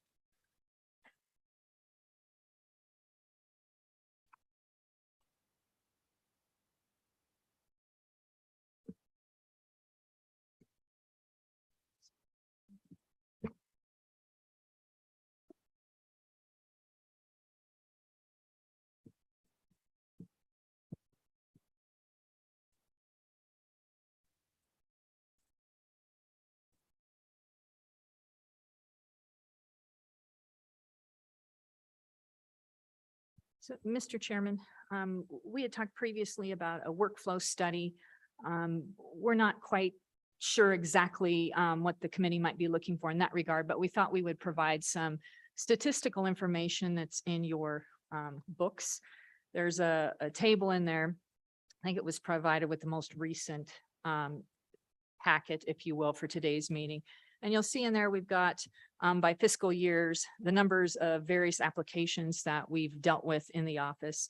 2021, like for instance, ag and grazing renewal apps, 329. You'll see in other years like 19, they were as high as 580 and 15 high as 456. And some of that depends upon the renewal cycle, if you will. We do have approximately 4,000 active grazing leases that we manage, and the renewal, it just depends upon what's up, what's coming forward.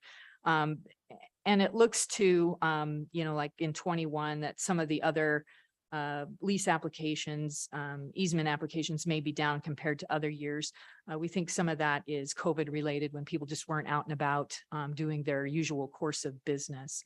But I guess I would like to focus not only on those numbers, if you will, related to the applications. Those are just new applications. That doesn't include the existing and active leases that we also manage. There's quite a lot of activity, obviously, that goes on the trust land management side. And it's not just in the trust land management division, it's also the field services side, where we have our inspectors out there, we have appraisers, those sorts of things. And then we have, royalty compliance aspects of the trust land management, where we're trying to stay on top of those sorts of things. But in any event, with respect to trust land itself, you'll see at the bottom of that page that there are positions listed there. And I guess notably, with respect to our surface use, we have one-person program managers. So that means, one person that does easements, one person that does all of the agricultural leasing.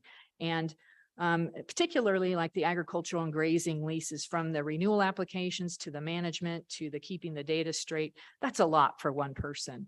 And so we have had, turnover where people have felt burnt out, like we're asking a lot from them. So we tried to look at the number of applications, the newer ones that are coming in, as well as looking at active management of existing leases. And we tried to figure out, what's going to be helpful here, particularly in those areas that we know that we're a little bit deficient, where we're not timely, things have fallen through the cracks. But I also wanted to mention some other things that we deal with that we don't particularly have positions for. Are things such as like sage grouse mitigation banking. So we don't have people with those sets of skills. So Jason and I manage the sage grouse mitigation banking. Carbon sequestration, that's relatively new. We have one person in our special use leasing that's trying to manage that, but that's a difficult and complicated area for people to understand, particularly pore space leasing and that sort of thing. And we're trying to develop that and roll that out. We also understand, hydrogen and those sorts of things are coming down the pike, and we just don't have people to stay on top of that. Also, our proactive revenue generation projects that the legislature has tasked us with, like in Teton County, for instance. So Jason formed a team where it was he and I and our special use lease people, our TUP people, trying to manage that revenue generation proposal process that was sort of above and beyond just the day-to-day. And then another thing that the legislature recently has tasked us with on the SLIB side is charter schools and of course ARPA. So those take a lot of time as well. But setting aside the SLIB piece, what we wanted to focus on was, what are some of the immediate potential fixes for the trust land side to manage the lands? And Mr. Chairman, you had indicated that you would like to see a lot more attention to that. And we hear you. We just haven't had the number of people that we think are necessary. So here's kind of our plan, is to create some teams, and specifically in 3 target areas. The first one being the grazing and agricultural leasing program.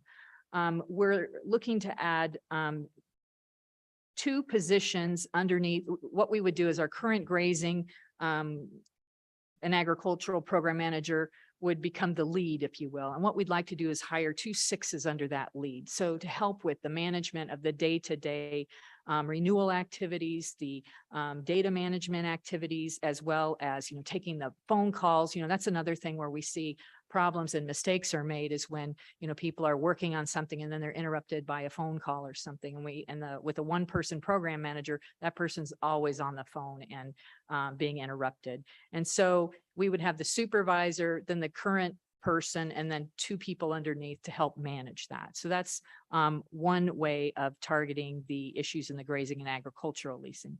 The next is our commercial leasing program.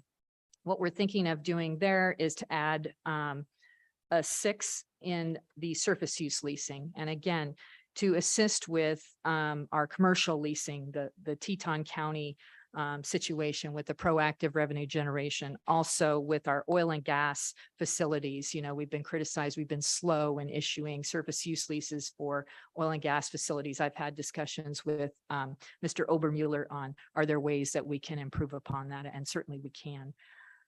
The other thing, the other area would be data entry and database management. We'd like to add 2 positions for that, mainly to address our mapping. Most of our information, particularly in the SLAMS program, and Jason, SLAMS is his baby. He knows most things SLAMS, but a lot of information can be shared just even internally with good mapping and good layers on those maps. So for instance, in the Lehman situation where there were TUPs issued and nobody knew about them or disclosed them, if our mapping can get up to speed and up to date, hopefully that information would be readily available and available for to share. The other piece would be a records and data management analyst to deal with data accuracy across surface and minerals. We found that sometimes what's in our computer database doesn't always match what's in the files. And so we're constantly trying to strive for data accuracy. And then finally, Mr. Chairman, the other position we would like to add is what we call a legislative liaison / policy person. And what we're thinking with that, Mr. Chairman, is we can do a better job of communicating with this committee and other committees. And a lot of times we're overwhelmed. It's hard to gather that information together to be specifically pointed and get it to the committee. So this person could help with that and help us understand any additional information that the committee might be looking for in preparation, whether it's for a meeting, for the session, whatever. And also that person we would look too would have some skill set with policy issues, you know, the new things coming down the pike, the, you know, carbon sequestration, the sage grouse stuff, hydrogen, all those things that can help us understand, you know, where are the feds with that? Where should we be with that? Can we catch up? Can we put resources more toward those things? So summary, what we would be doing is creating 6 new positions. We would reclassify additionally 4 existing positions, all in the trust land management division, because we think that the skill set to carry out those positions is higher than what they're currently rated, if you will. And we think that the people that are in those positions are already doing that. Of course, we have to work with HRD and ANI to make sure that we can reclassify those positions to what we think they should be. But we're hopeful and we'll embark on that endeavor. And then there's one position, we wouldn't be eliminating it, we would be merging it into the data piece of it. We think that the current person in that position has a lot of skill set and potential there. So it wouldn't be like eliminating people, it would just be kind of moving things around and reclassifying. And that, so in our opinion, the intent here is to spread a very large and demanding workload across more people, to create some redundancies and efficiencies to minimize errors. We've seen errors with the grazing lease program. As you know, we've done an audit trying to clean some of that stuff up that happened during the COVID. We also want to ensure that our data is reliable and accurate and push that data out in real time to people that are accessing our website that need that information to make decisions. We want to free up capacity for new programs as they come down the pike to OSLI, such as whether it's, you know, continuing down the carbon sequestration path, anything else, hydrogen, whatever else is coming up that is going to require trust land management. And then free up our capacity again to go out and do more of this proactive revenue generation that we've talked about with the revenue committee. We have ideas and thoughts that we would like to pursue and have the ability to and the time to actually do that. But more than anything, we want to be able to increase our responsiveness to the legislature and to the public for their needs. And so that's what this is all about. Our net estimated impact is an increase of $483,000, give or take. You know, to do all the things that we want to do and do correctly could potentially be $1 million, but we're not asking for that. We're asking just to rearrange some things and to get some more resources where you've indicated would be helpful and where we completely agree that we do need some help in some of these areas. So with that, Deputy, have I left anything out? So that's it in a nutshell, Mr. Chairman. Okay, thank you. I appreciate that. Representative Piner, go ahead. Thank you, Mr. Chairman. Director, this spreadsheet you shared with us has a lot of ones as far as program managers. There's 14 ones, meaning one person per program. So if there's this compartmentalization of those managers working by themselves without sharing resources, if one leaves, that program basically comes to a halt. So my questions are, what kind of a turnover do you have? And what do you do to be able to share that workload when you do have a loss of employee? Mr. Chairman, we do have some turnover that's consistent, I think, across the state right now for a variety of reasons. Currently vacant in our shop are the real estate program manager and the assistant director. It's hard to find people that have those current skill sets and at the level that we need to do a good job. With respect to when people leave, yes, we've had recent turnover probably in the last couple of years in the agricultural grazing leasing. So then it becomes an all hands on deck situation, and also the supervisor of those surface uses. He chips in wherever needed. We've got, you know, SIP people working on easement people. It just becomes an all hands on deck thing. And when you have that many people with their hands in the agricultural leasing, mistakes get made. They've also got their other duties and things. We try not to let things come to a complete stop, but we do our best to move forward with those things that are prioritized, and we don't always make the mark. We try our best to do it. We try not to let everything come to a screeching halt, but again, we then have to reprioritize things, and it's an all hands on deck. if we even have time to train the new person that comes in. That's another, time suck, if you will, when we finally do get somebody hired, particularly if they don't have any experience with that program. Any further questions, committee? Representative Fortner. Thank you, Mr. Chairman. Where do you think the money's going to come from to pay for this extra people and extra projects? Is it going to come from state lands funds or general funds, or where do you think it's going to come from? Mr. Chairman, Representative Fortner, these would probably come from general funds. The way that state lands is set up as an agency, we don't have, it's not like we're using funds that we generate in revenue for the trust beneficiaries. It's not like we're using those funds to pay us. We have to rely on the general fund to support our employees. Thank you.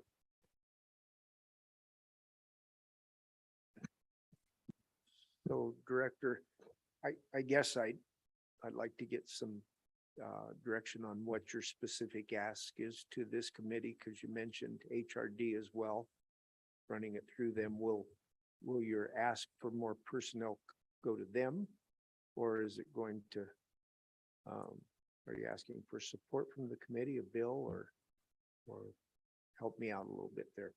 Mr. Chairman, Mr. Co-Chairman, we're looking for, I think at this point, support from the committee.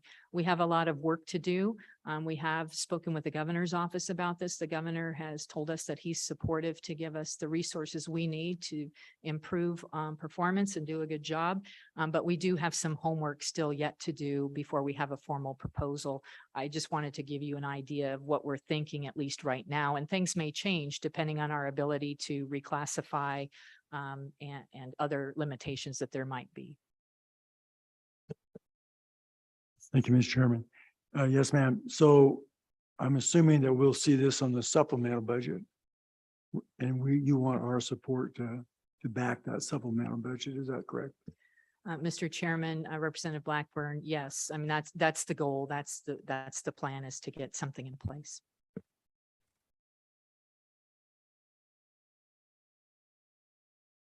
Any further questions, committee?